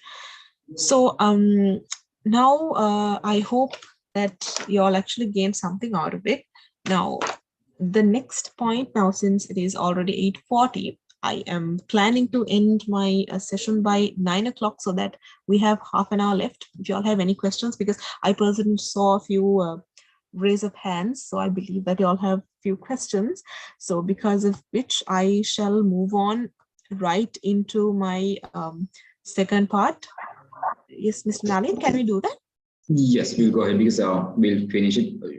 If you need some time, Roshan, that's okay. We can take another 30 minutes. Like now it's 8:40, so we can go up to 9:10. So we'll finish that off, and then we'll move into the Q&A session straight away. All right. Okay. Okay. Great. Okay. So yeah. So moving on then to the second topic is about how to put together. Yeah. Apologies about that. So second thing is basic tools of an effective speech. So like I said, my first topic was about putting together your keynote address, and secondly, the basic tools for an effective speech. So for this, I would prefer not using my presentation because, so like I said, this is a very vast area. So because this is a very vast area, when it comes to an effective speech, there are so many things you need to be considered about. First thing is that your script, and secondly, how you're going to use your vocal varieties, how you're going to use your hand gestures, how you're going to use your body language, how to use your eye contact. So all of these 5 elements can be separated into 5 different sessions. That is how important all these small things are, right? So in building up tools, basically tools for an effective speech. So the first tool that I would like to talk to you about, so like I said, I'll be talking about 4. Today, I will be focusing on 4 effective tools. First one is using your hand gestures. Secondly, your body language, and then your vocal variety, and finally about your eye contact with your audience. So අද programme එකේ දෙවනියට මම කතා කරන්න යන්නේ ඔයාලා කොහොමද සාමාන්‍ය speech එකක් මේක කීනෝට් එකක් නෙවෙයි මේක ඕනි ස්පීච් එකකට apply වෙන විදිහ දෙයක් මේක කොහොමද ඉෆෙක්ටිව් විදිහට ඔයාගේ ස්පීච් එක build up කරන්නේ. එතකොට මේකට ගොඩාක් දැන් මේක ලොකු broad area එකක්. එතකොට මේකේ ඔයා ස්ක්‍රිප්ට් එකක් හදන්නේ කොහොමද? එතකොට ඔයාගේ ඔයා අතපය හසුරුවන විදිය කොහොමද? එතකොට ඔයාගේ body language එක කොහොමද use කරන්නේ? එතකොට ඔයාගේ කටහඬ ඔයා කොහොමද උස් පහත් කරලා කතා කරන්නේ? ඒ වගේම හරියට බලන විදිහ audience එක proper eye contact maintain ඒ හැම දෙයක්ම වැදගත්. මේ හැම එකක්ම වෙනම session වලට break කරලා කතා කරන්න පුළුවන් විදිහේ broad areas. ඒ වුණාට මගේ අද මට දීලා තියෙන වෙලාව අනුව මම මේ දේවල් ඔයාලට කෙටියෙන් කියලා දෙන්නම්. හරි විදිහට කොහොමද speech එකක් attractive විදිහට කරන්න කියලා. පළවෙනි දේ I'm going to talk about you is about your gestures. What do you mean by gestures? So this is basically about how you're going to be using your your hands, right? Hands, because when it comes to a speech, using your hands is very important because your entire body language, the way you use your hand gestures, is how you look confident. How confident you are. That's basically people understand how confident you are through the way you use your hand, your body, your face, and all of that. These are the ways that people see your character, your personality. Okay, is this person really confident in doing the speech, or is he like scared? Is he having stage fright or whatnot, right? So to make sure you properly use your hand gestures properly in a way, even though you're scared, you make sure the audience doesn't know that. So these are the tricks that you can use, because none of us are perfect, right? We can have stage fear when you go on to stage. We can be scared when you see a big audience, but you can make sure that people don't actually understand. You might be scared, you might be so nervous, but there are ways that you can use your body in a way that people don't understand that, right? So first thing is hand gestures. Hand gestures is how you, like I said, how you use your hands and all of that. One thing that I would say is always use an open body. What do you mean by open body? Now, for example, if someone comes to you, if someone is coming to hit to you, what's the first thing that you do is you just cover up yourself, right? Someone comes to you, cover up yourself, or go down, something like that. So you do that when you're scared, right? So one thing, it is equally applies to a speech. If you go out onto a stage and you are having your hands clutched like this, or you're having your hands like this, you can't like through the same platform, you can see all my hand gestures right now, like properly, but people might tend to, keep your hands like this or like this, always speak like this. So that means you have your hands clutched together, or like you're keeping your hands like this. That means you're covering up your body. That means this projects the idea that you are nervous on stage. That is something, a big mistake that most of our people do. When they talk, they tend to keep their hands like this. So this means that you're covering up your body. You're trying to, you're trying to keep yourself safe. That means you're scared of the audience. So like, that's why I say always keep your body open. Don't try to have your hands, touch. Sometimes you can like keep your hands like this to show professionalism or whatnot, but always don't do that. For example, if you're having something like a book, okay, have your book like this and have your other hand down. You don't have to like, hold your book like this and explain things like that. So using an open body is very important. Open body means don't cover up your body. Don't try to have your hands. So I don't know how many of y'all have listened to this, the speech of Dhananjay Tyarachi, which is one of the key speeches in the history of Toastmasters, about the rose. I see something in you, but I don't know what it is. So that is one of my favorite speeches, and his way of using body language is just amazing. And you can see throughout his speech, it's very smooth and he's very friendly and very welcoming. So the reason for this is because of the ways that he uses body language. He never covers up his body. He's always like this. He's always walking straight, putting a hand like this and just walking very, very freely. That is why it's very welcoming. He's not covering up his body. He's not trying to, stay in one place and, stay freezed like that. No, he's very welcoming. You can, very interesting to listen. So this is basically because of the very reason that he's using a very open body, right? So open body is one important thing.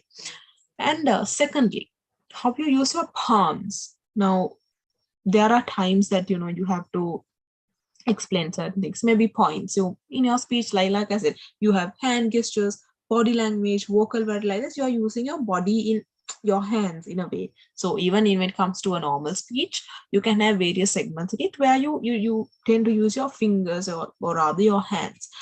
Now, I want you to do this small exercise.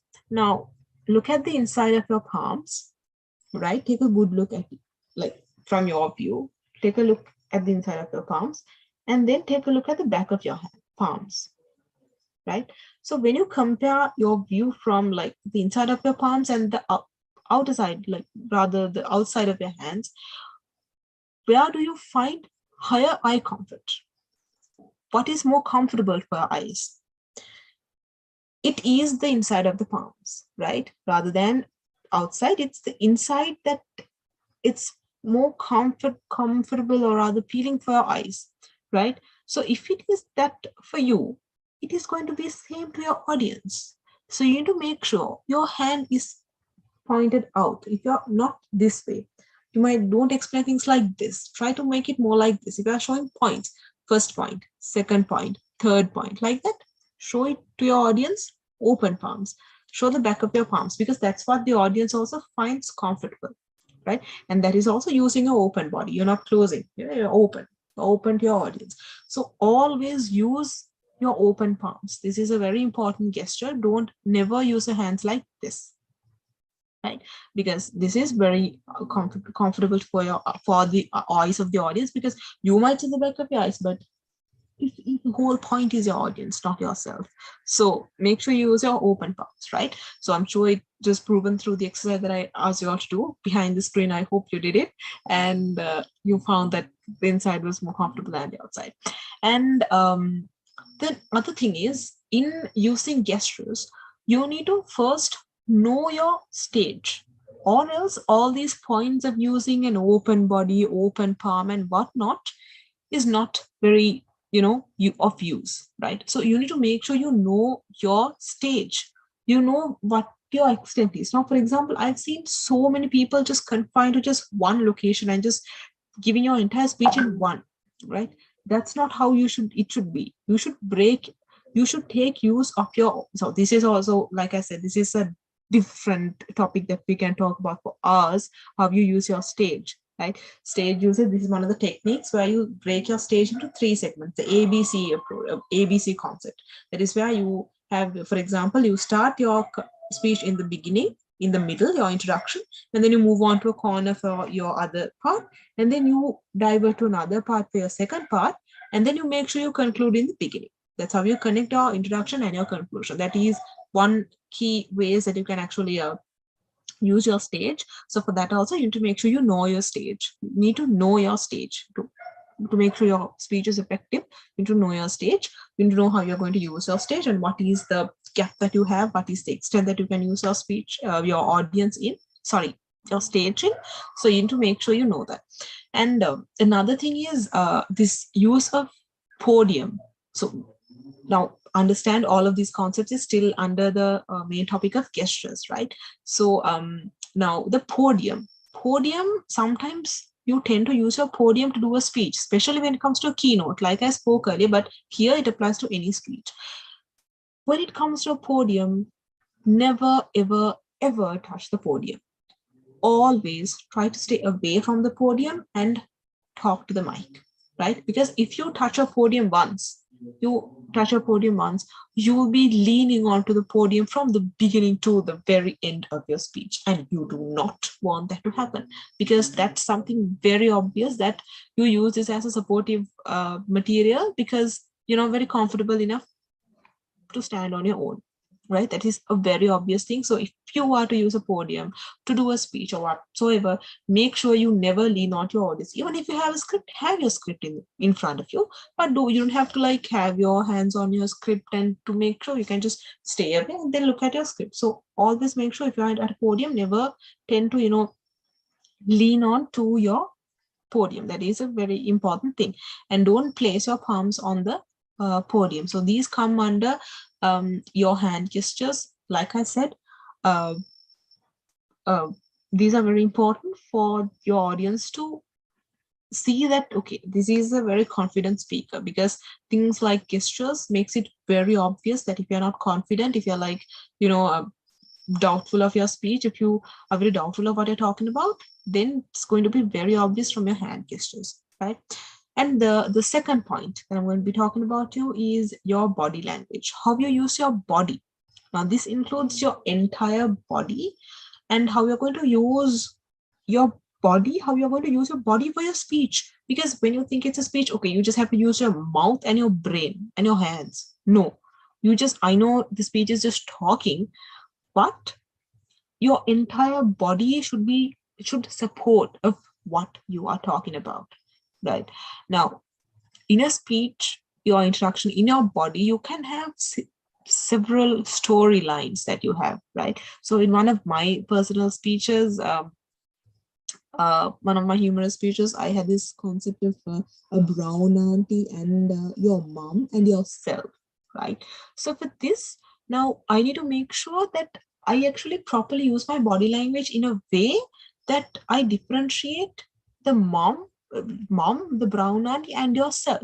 So for that, like what I personally did was I turned this way to show that I'm the brown auntie, and this way to show when the conversation of the mom is happening, and in the middle when I'm there, it's me in the middle. So if I'm to tell a line that the brown auntie is telling, I would turn this way and then tell that line, so that okay, she turning this way means okay, that's a brown auntie's part.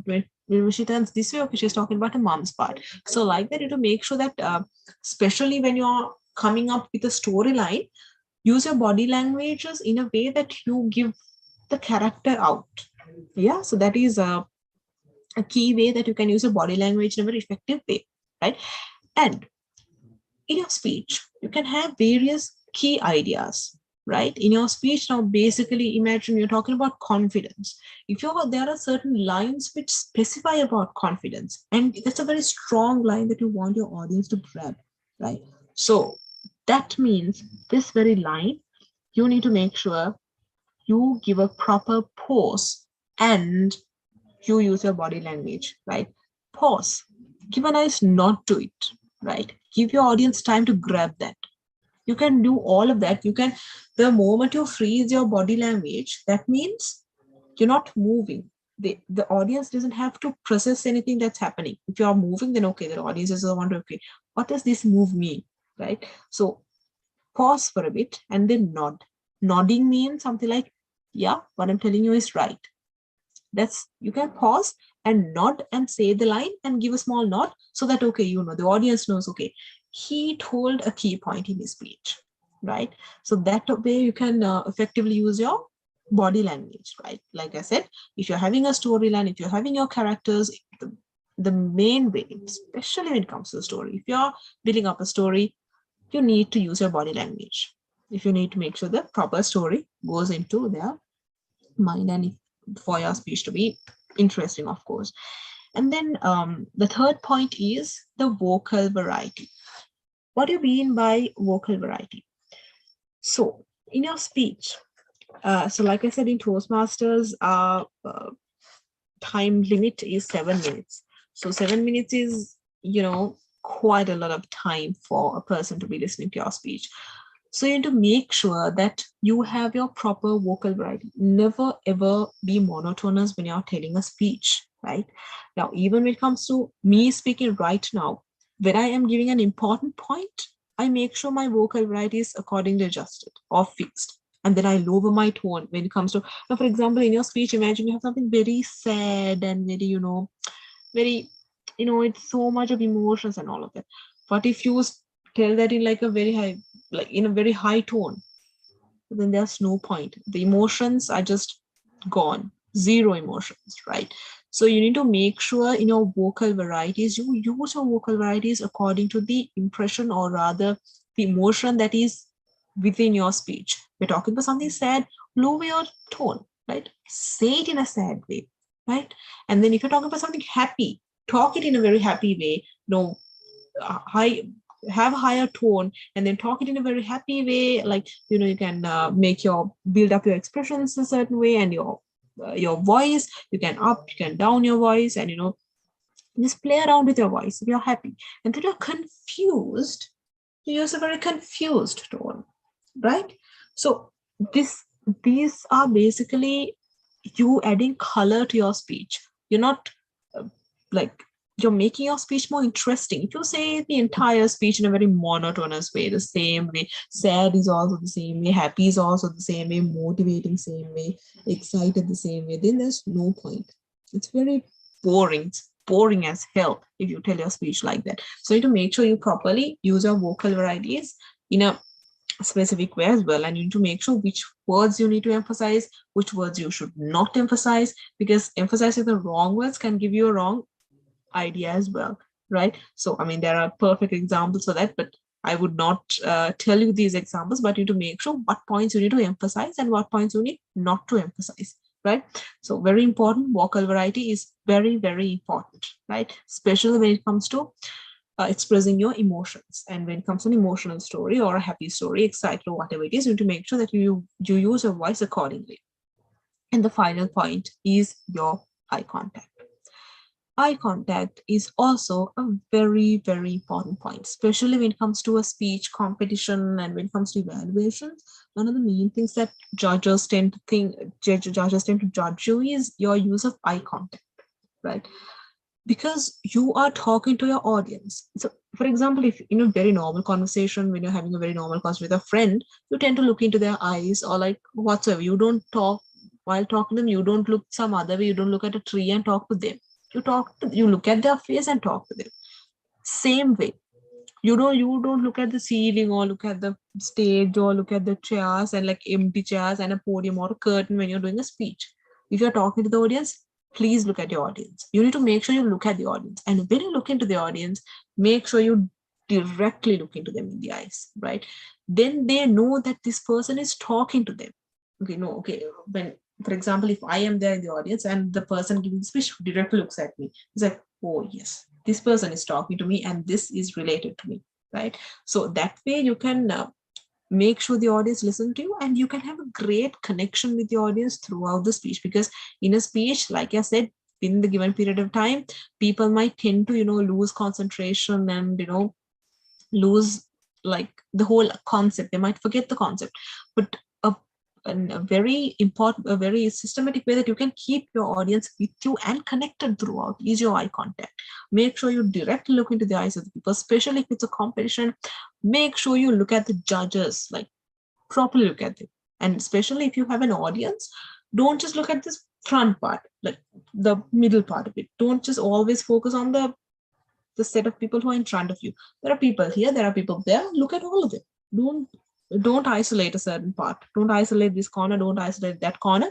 Always make sure you look at the entire audience, and please avoid looking everywhere, like the ceiling and like the floor and a curtain and whatever it is, because those things really shows that you're not confident enough and that you're like very doubtful and that you're forgetting your speech or whatever it is. People tend to these are the ways that people actually can see that you're less confident, all of this. So make sure you look into their eyes directly. And if you find looking at the person's eye very uncomfortable, look at the forehead of that person. Even looking at the forehead shows that they're looking at you. So if you find it uncomfortable to look at their eyes like this, just focus on all the foreheads in the audience. Don't, like I said, never isolate a certain part. Make sure you look at all of the entire audience, right? දැන් මේක මං කෙටියෙන් සිංහලෙන් පැහැදිලි කරොත් ඔයාගේ speech එකක් කරන වෙලාවකට ඔයාගේ සාමාන්‍ය විදිහට කියනවට වඩා තවත් ලස්සන විදිහකට ඔයාගේ ස්පීච් එක කියන්න පුළුවන් points මම අද 4ක් කතා කරනවා. එතකොට මේ points 4ට අමතරව තව ගොඩාක් දේවල් තියෙනවා. ඒ කියන්නේ ඔයාගේ ස්පීච් එක හදන්න කොහොමද, ඔයාගේ ඇඟ හසුරවන්නේ කොහොමද, එතකොට ඔයාගේ අත් පාවිච්චි කරන්නේ කොහොමද, ඔයාගේ කටහඬ කොහොමද පාවිච්චි කරන්නේ, එතකොට ඔයාගේ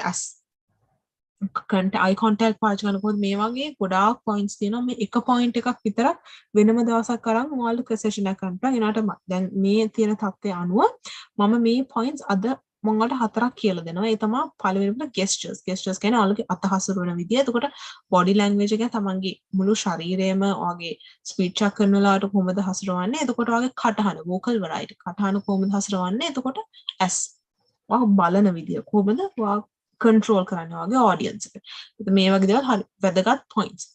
ඒ හින්දා දැන් පළවෙනි එක තමයි gestures. Gestures means ඔයාගේ අත් වගේ දේවල් අත්පා කොහොමද හසුරවන්නේ. එතකොට මෙතන ගොඩක් වැදගත් වෙන දෙයක් තමයි open body. ඒ කියන්නේ කවදාවත් මෙහෙම අත් මෙහෙම අල්ලගෙන එතකොට මෙහෙම කරගෙන කවදාවත් ස්පීච් එකක් කරන්න එපා. ඒ වගේන් තේරෙන්නේ දැන් කවුරු හරි මනුස්සයෙකුට ගහන්නවත් පළවෙනි දේක් කරන කොහොම කවර් කරගන්න. ඒ ඔයා එහෙම කවර් කරගන්න ඔයාගේ body එක protect කරගන්නවා. ඒ කවුරු හරි ඉන්න මනුස්සයාගේ. ඒතර මොකක් හරි දෙයක් ඔයාලගේ පැත්තට මොකක් හරි විසික් වෙනවා වගේ නම් ඔයා ඉක්මනට කවර් අප් වෙනවා. ඒකෙන් පෙන්නන්න ඔයා බයයි කියන එක.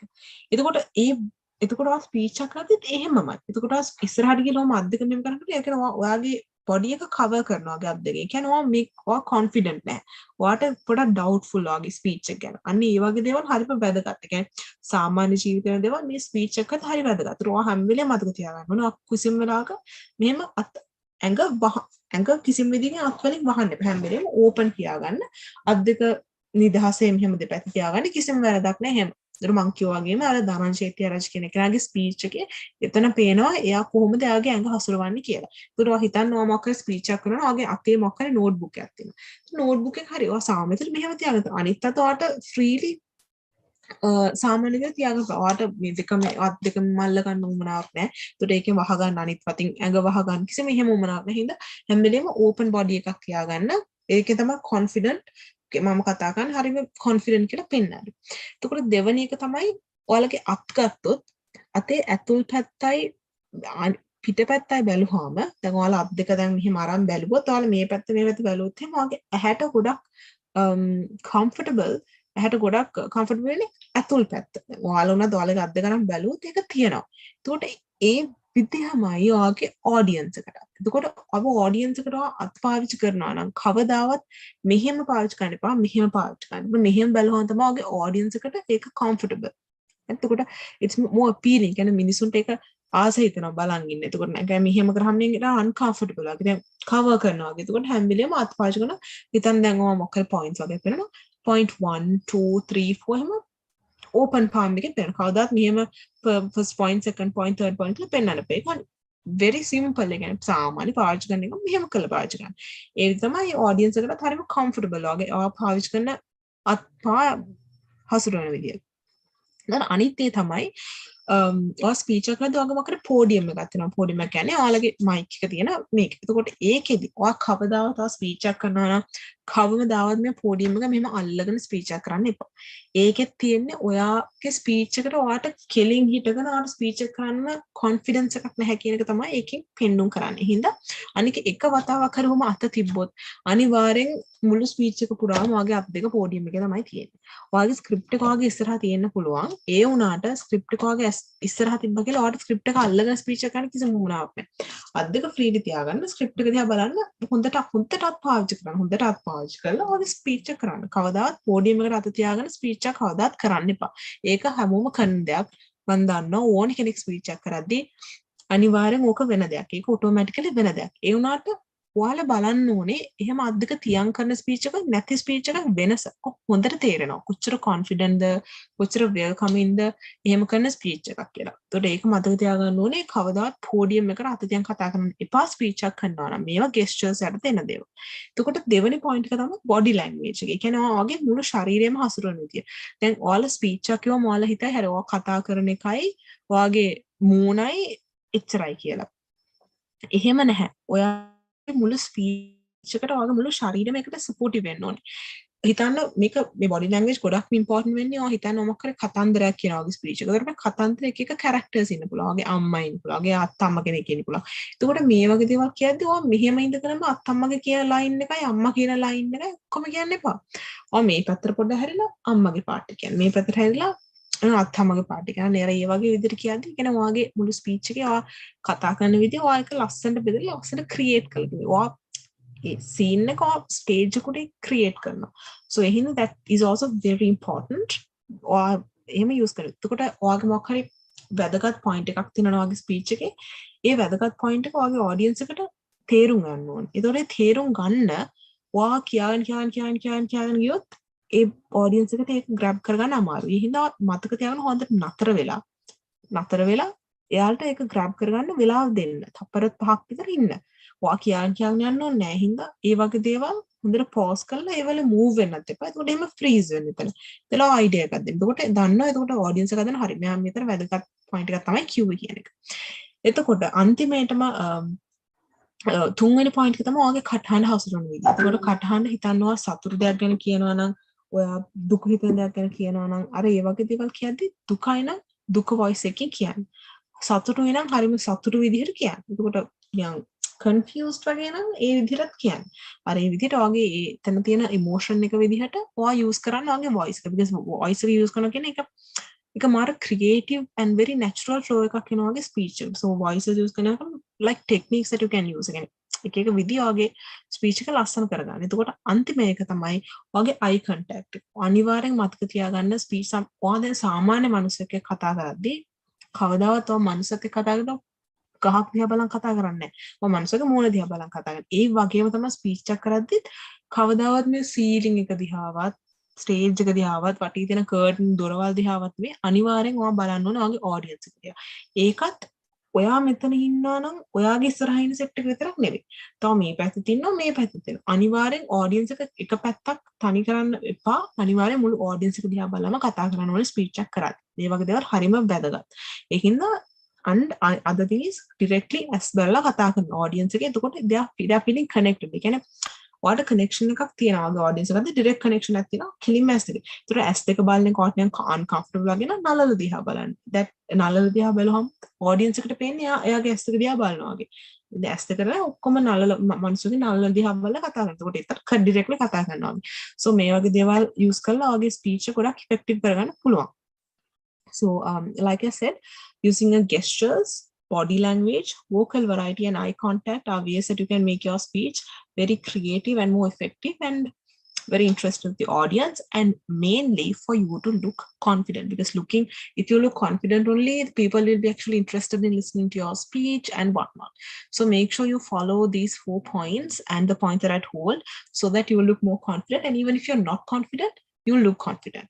Yeah, so I hope you got something out of this as well, and that you will actually use these in order to make your speeches more effective. And like I said, regarding the keynote address and regarding how you're going to do your speech, these are not Like, I'm not imposing rules and regulations, but rather guidelines and tips for you.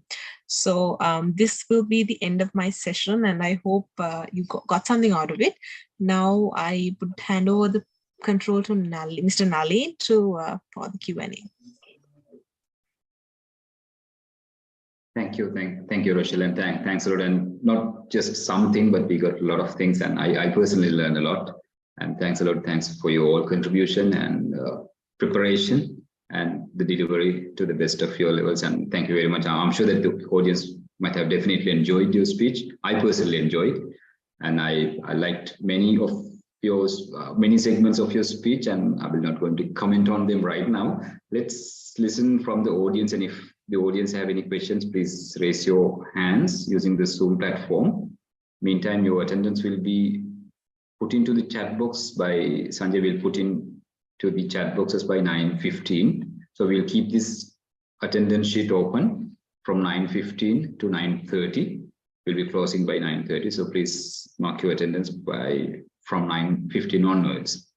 And I would like to request the old audience, and Sanjay, we can open the platform, because now I think we might have disabled for them to make the chats, and now they can start chatting. And please, once you use your chat box, please don't put messages. We know that you are grateful for us. Don't put your messages to thank you and well done. Please refrain from, at least at the Q&A session, because otherwise it will be simply packed with many of unnecessary messages. So we need to keep the focus on the attendance sheet. And if you have any question, please make it very briefly in the chat box, as well as in hand raise mode. I saw Sirivardhana.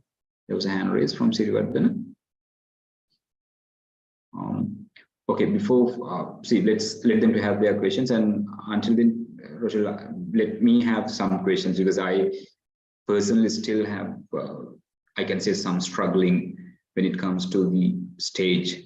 Sometimes, if, as you mentioned, that sometimes you will be simply blanked off everything, and especially with the larger audience, like even this is an online platform, yes, that's fine. But when it comes to physical, a bigger audience, and if you get some responses, particularly with the audience, so how you manage particularly the responses? And that's number one. Number two is, if you lost your memory, like if you blank off with your prepared speech, what would be your suggestion, and how you recover yourself?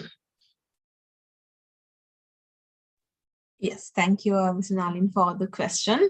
So the first one is how you connect with the audience. Like if the audience asks you a question in the middle of your speech, is that what you meant? Kind of, yes, some responses, because we expect some positive responses, but there could be some different dumb moods. Like, see, if you feel that the audience got bored, what you will use as a tool? Yes. Yeah. So it's a very important question that, you keep your audience going throughout your speech. Like I said, to have a proper connection. So to make sure that you have a proper connection with your audience is that, you can get them engaged. For example, if you are talking about something, how many of you all have gone through this experience? And you can raise your own hand. This is called, you are using your own body language, so that they are going to follow your one and then raise your hand. For example, how many of you all have gone through this? When you raise your hand, the audience automatically raises their hands. So that is a way that you can actually connect yourself and to connect their response. So like you said, if people give like very inappropriate or rather very demotivating responses, so one thing is that you always need to keep your cool. That means, just because you got mad or like you got very upset on stage, that doesn't mean that you have to show that. Just keep it cool. Or if someone is saying things, unnecessary things, you can just ignore, or rather make like a joke out of it, so that the audience knows, okay, she's confident, she's not just backing off because of someone else told you something. So things like that, you just ignore, or rather just make a joke out of it, or get them involved into your speech, so that they also know, okay, she did not get affected by what you told. So things like that, you can get use out of it. And the second question was, Mr. Nali? Sorry, yeah. Okay, I'll move to that. And there was hand raise, and also audience, please don't follow the flow and don't put any messages in the chat box unless you have a question. We haven't asked from you to put your email addresses, so your marking, your attendance to be marked. That's not the way of doing it. We will share a Google form in a minute. Just mark your attendance by clicking that Google form. And don't need to put your names, email addresses, and it will not work, and it will simply say make many of the traffics. Rochelle, my question was that if you blank off, if you lost your ideas on stage, so how you have managed yourself, and what would be your suggestion? Yeah, so yeah, basically when you forget something on stage, so I have personally gone through this a lot, especially when I started off as a speaker. I tend to forget. So one of the things to avoid forgetting is, like I said, never by heart your speech. Always go from a natural flow. So on stage, imagine, you were just talking about something and you just suddenly forget your whole speech. Then try to build up a storyline, because like I said, if you focus on one concept, this concept is going to be in your head the whole time, right? So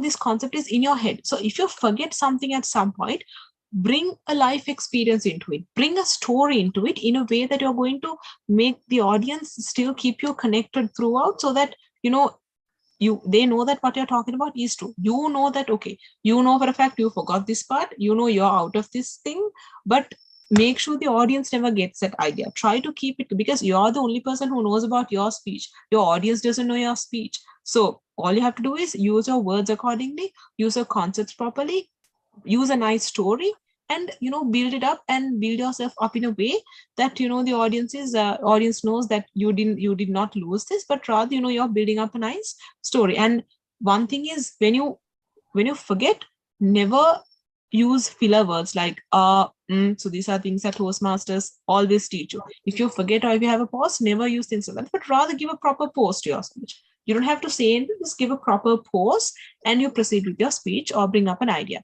So that's one of the techniques that I would personally use, because like I said, only you know your speech. So if you make a mistake, only you know it, not audience is not going to know it. So yeah.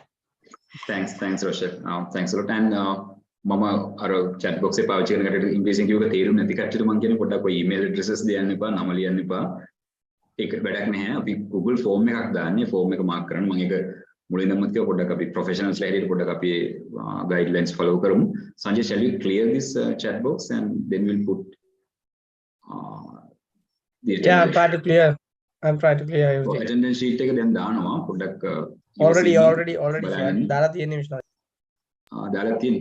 මම හිතන්නේ ඒක දාලා තිබ්බොත් මෙතන දැන් කට්ටිය එක messages දාලා ඒක දැන් jump out. ඔය තමයි clear කළා ආපහු දාන්න. පොඩ්ඩක් clear කරන ඔය කට්ටියක නම ගම chat box එකේ ලියන්න එපා. ලිව්වට වැඩක් වෙන්නේ නැහැ. We will not count anything what you have written in the chat box unless you have a question to ask. If you have any question, please ask your questions.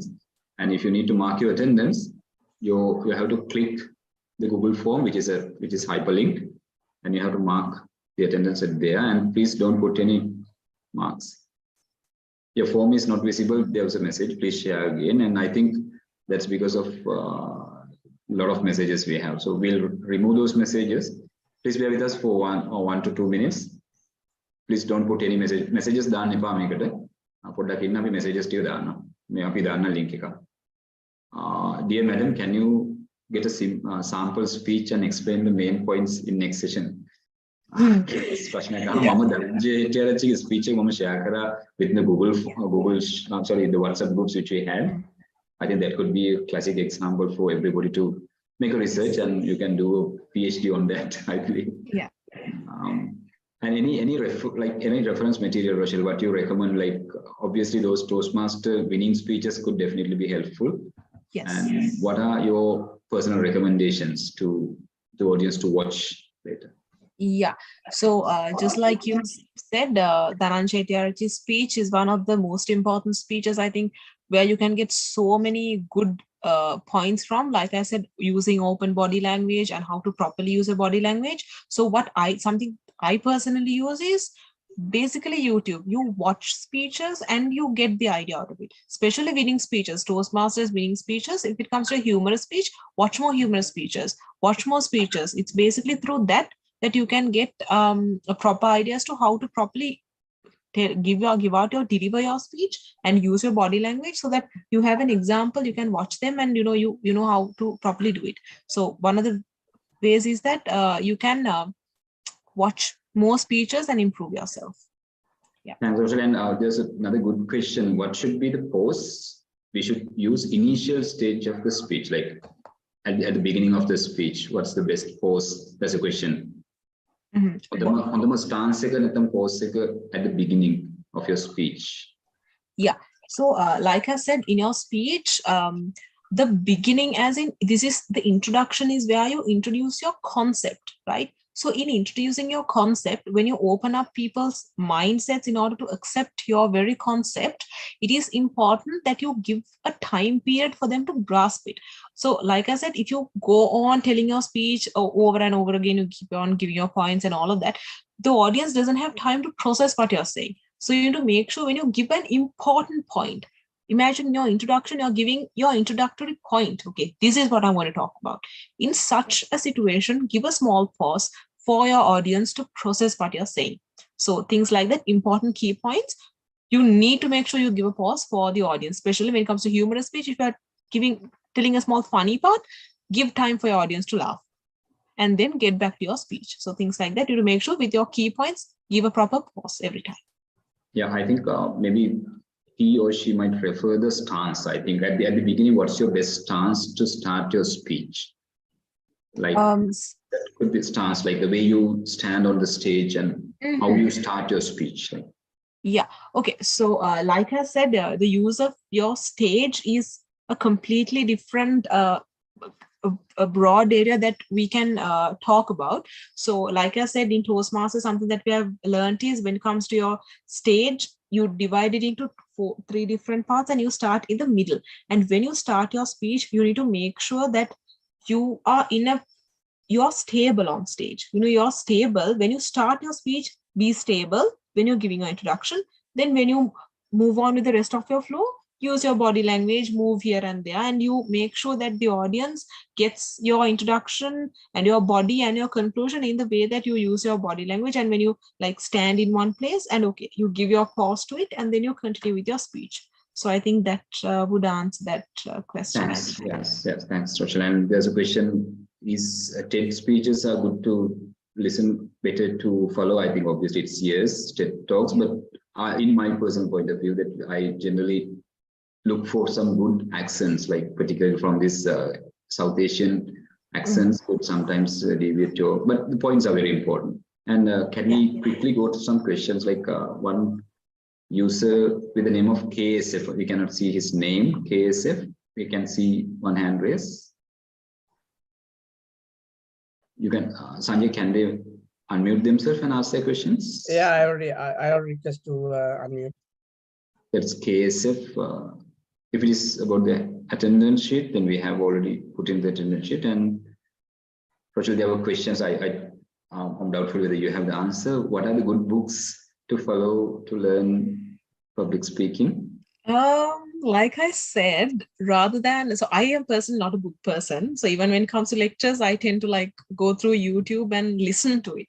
So even when it comes to a speech, don't be very theoretical and, don't try to, just focus on yourself with a book, but rather watch speeches, watch how they do it, and then learn from it. Because especially when it comes to a speech, I don't think reading through a book and trying to do it would be the best way. I mean, it can work for some, but for me personally, when it comes to everything, I would rather watch it properly and grasp it and listen to it. So yeah, I personally don't know any such books to recommend to you. Thanks, Rochelle. And can we go to the other hand raise? Lassana Veeraratna or something? Lassana Veeratunga.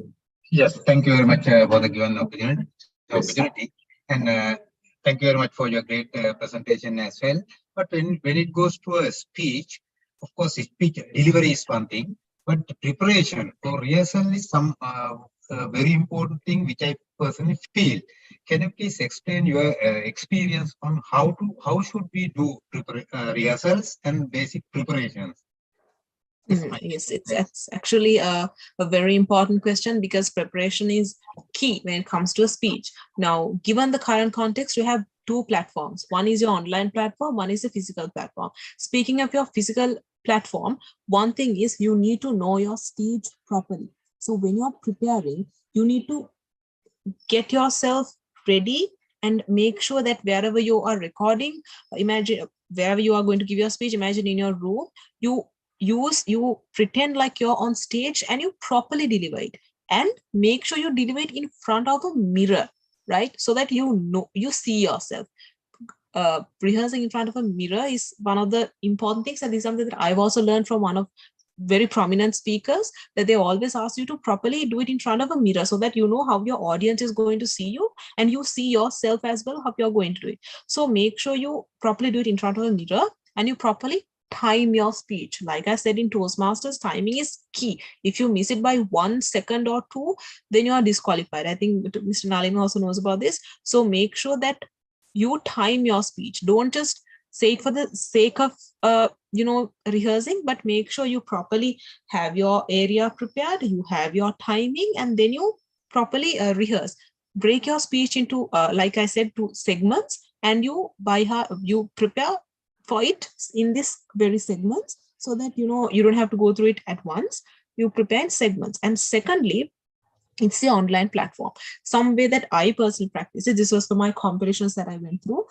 I recorded my own speech when I rehearsed. I kept my timer. I recorded my own speech and I watched it for the second time. And then I know, as a judge, I was my own judge. I watched that and I know, okay, these points I need to improve. These points I'm not doing it properly. So like that, when you're rehearsing, properly record it, watch that, and then get the idea, do it again. Like that. Those two in the 2 platforms, I think those 2 ways will be really effective when it comes to rehearsing. And make sure you rehearse a lot. Don't go in front of the audience. Never be overconfident, because you never know what's going to happen. So just rehearse properly and do your speech. Yeah.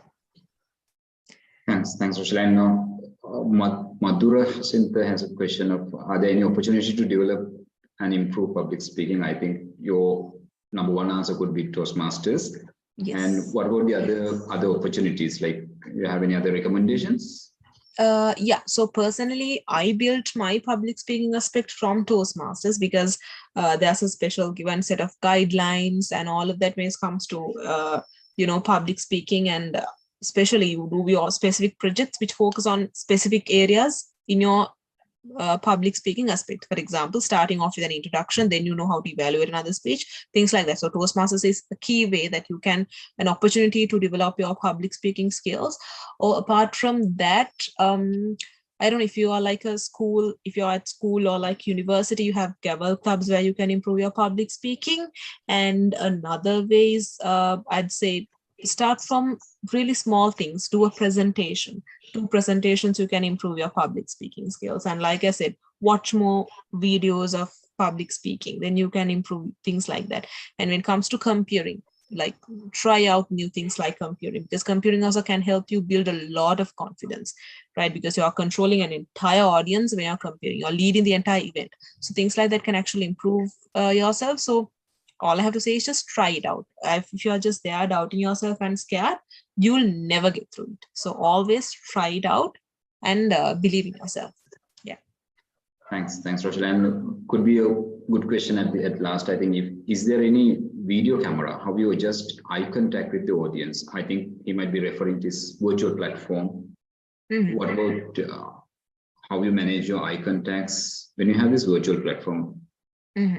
So yeah. Now, even I tend to lose my eye contact still, because I tend to look at myself, which is like in a corner. I think you all also notice that, but always make sure you look at the camera, or rather around the camera, not like right below your camera would be great, but make sure you don't look like everywhere else. Now, in a hall, if you have a camera, make sure you place it in a way. And one thing is, you need to properly know your frame within which you are talking. Imagine you go out of frame and then people can't even see especially some of your hands and all of that. So to make sure, if you have a camera, you know your proper frame, the frame that you'll be talking in a way that your whole body will be visible, and some of your hand gestures will not go out of the frame. So make sure you're within the frame, and make sure you look at the know where the camera is and look at the camera straight.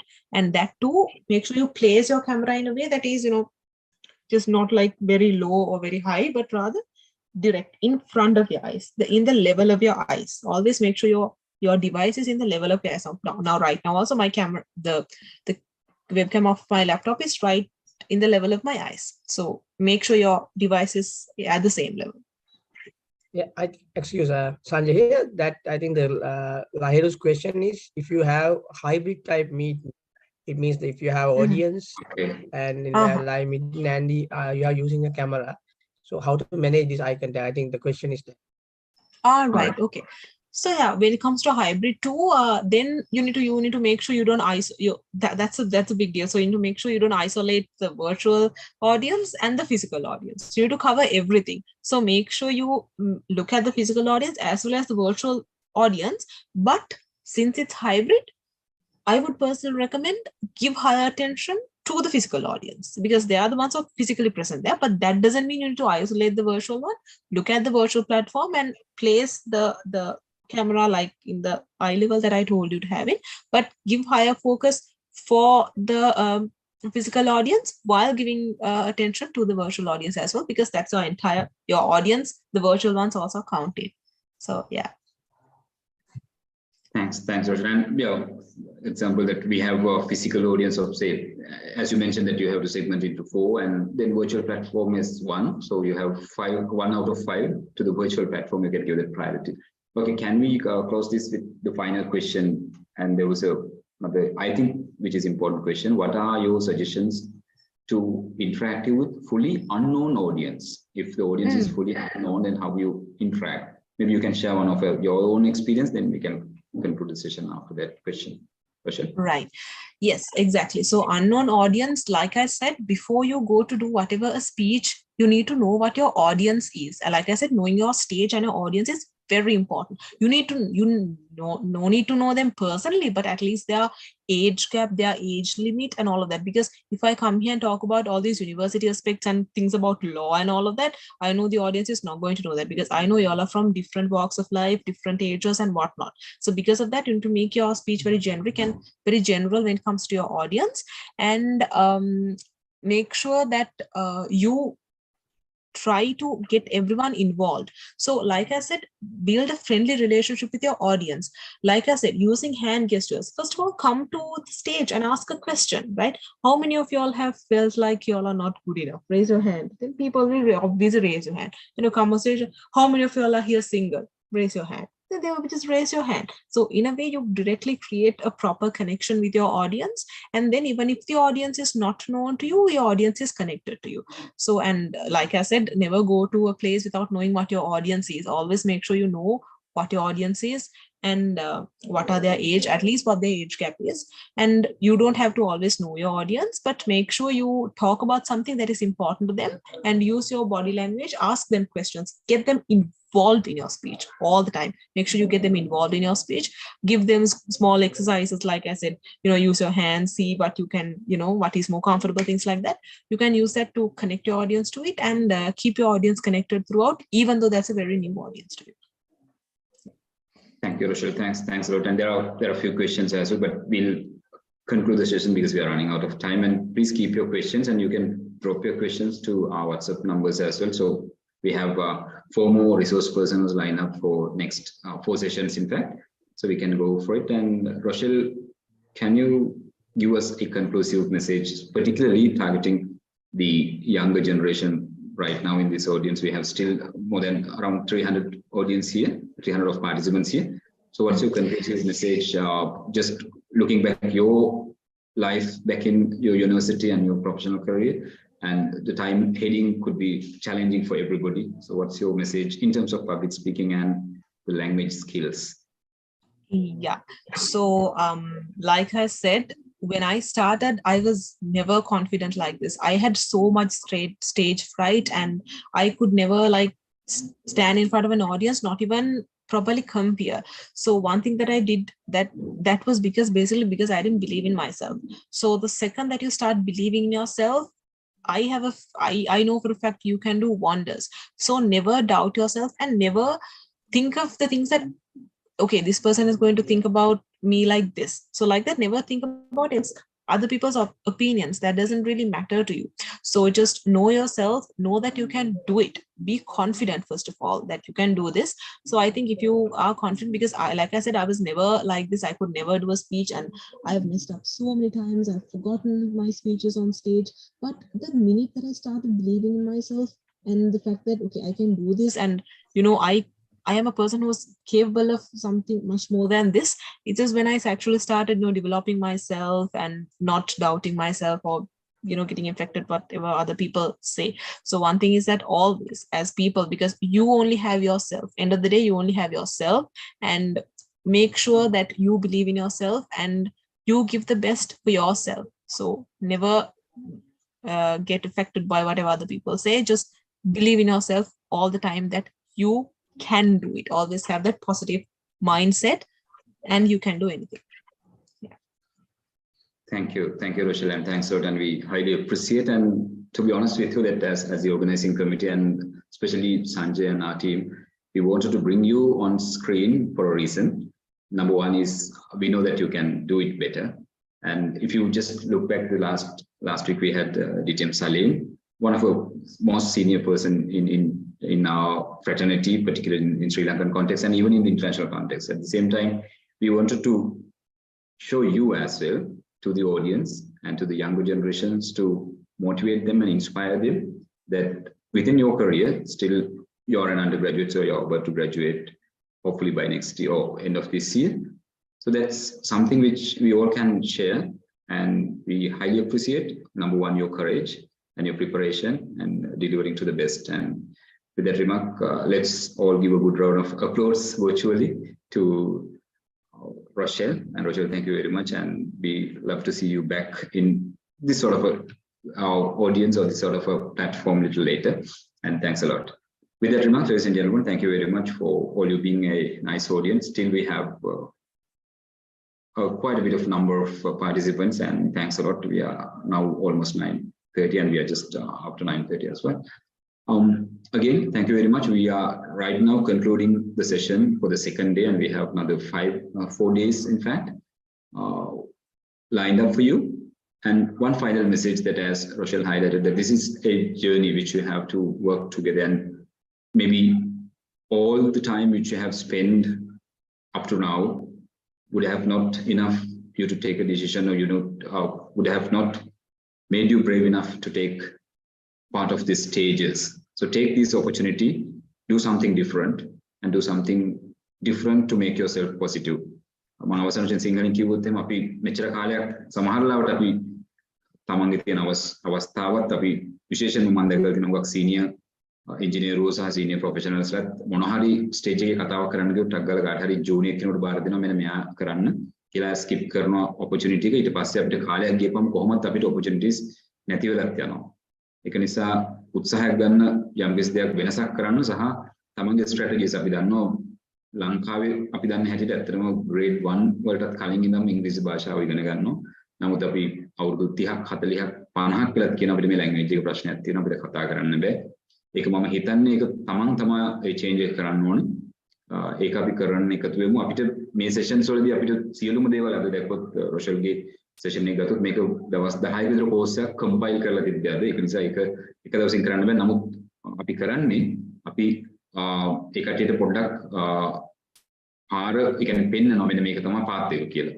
So what we are going to do is simply we are just showing the path, because this one day workshop or just 2 hours session would not be enough for you or all you to get everything done. So what we are just showing is one objective is to show the path and just to keep your eyes open and show some examples and so show some success stories and people have done and how they have achieved those success. So with that remark, ladies and gentlemen, thank you very much for being such a great audience. We'll see you next time, hopefully and exactly on next Saturday by 7:30. Until then, have a good pleasant evening and good night. So thanks again.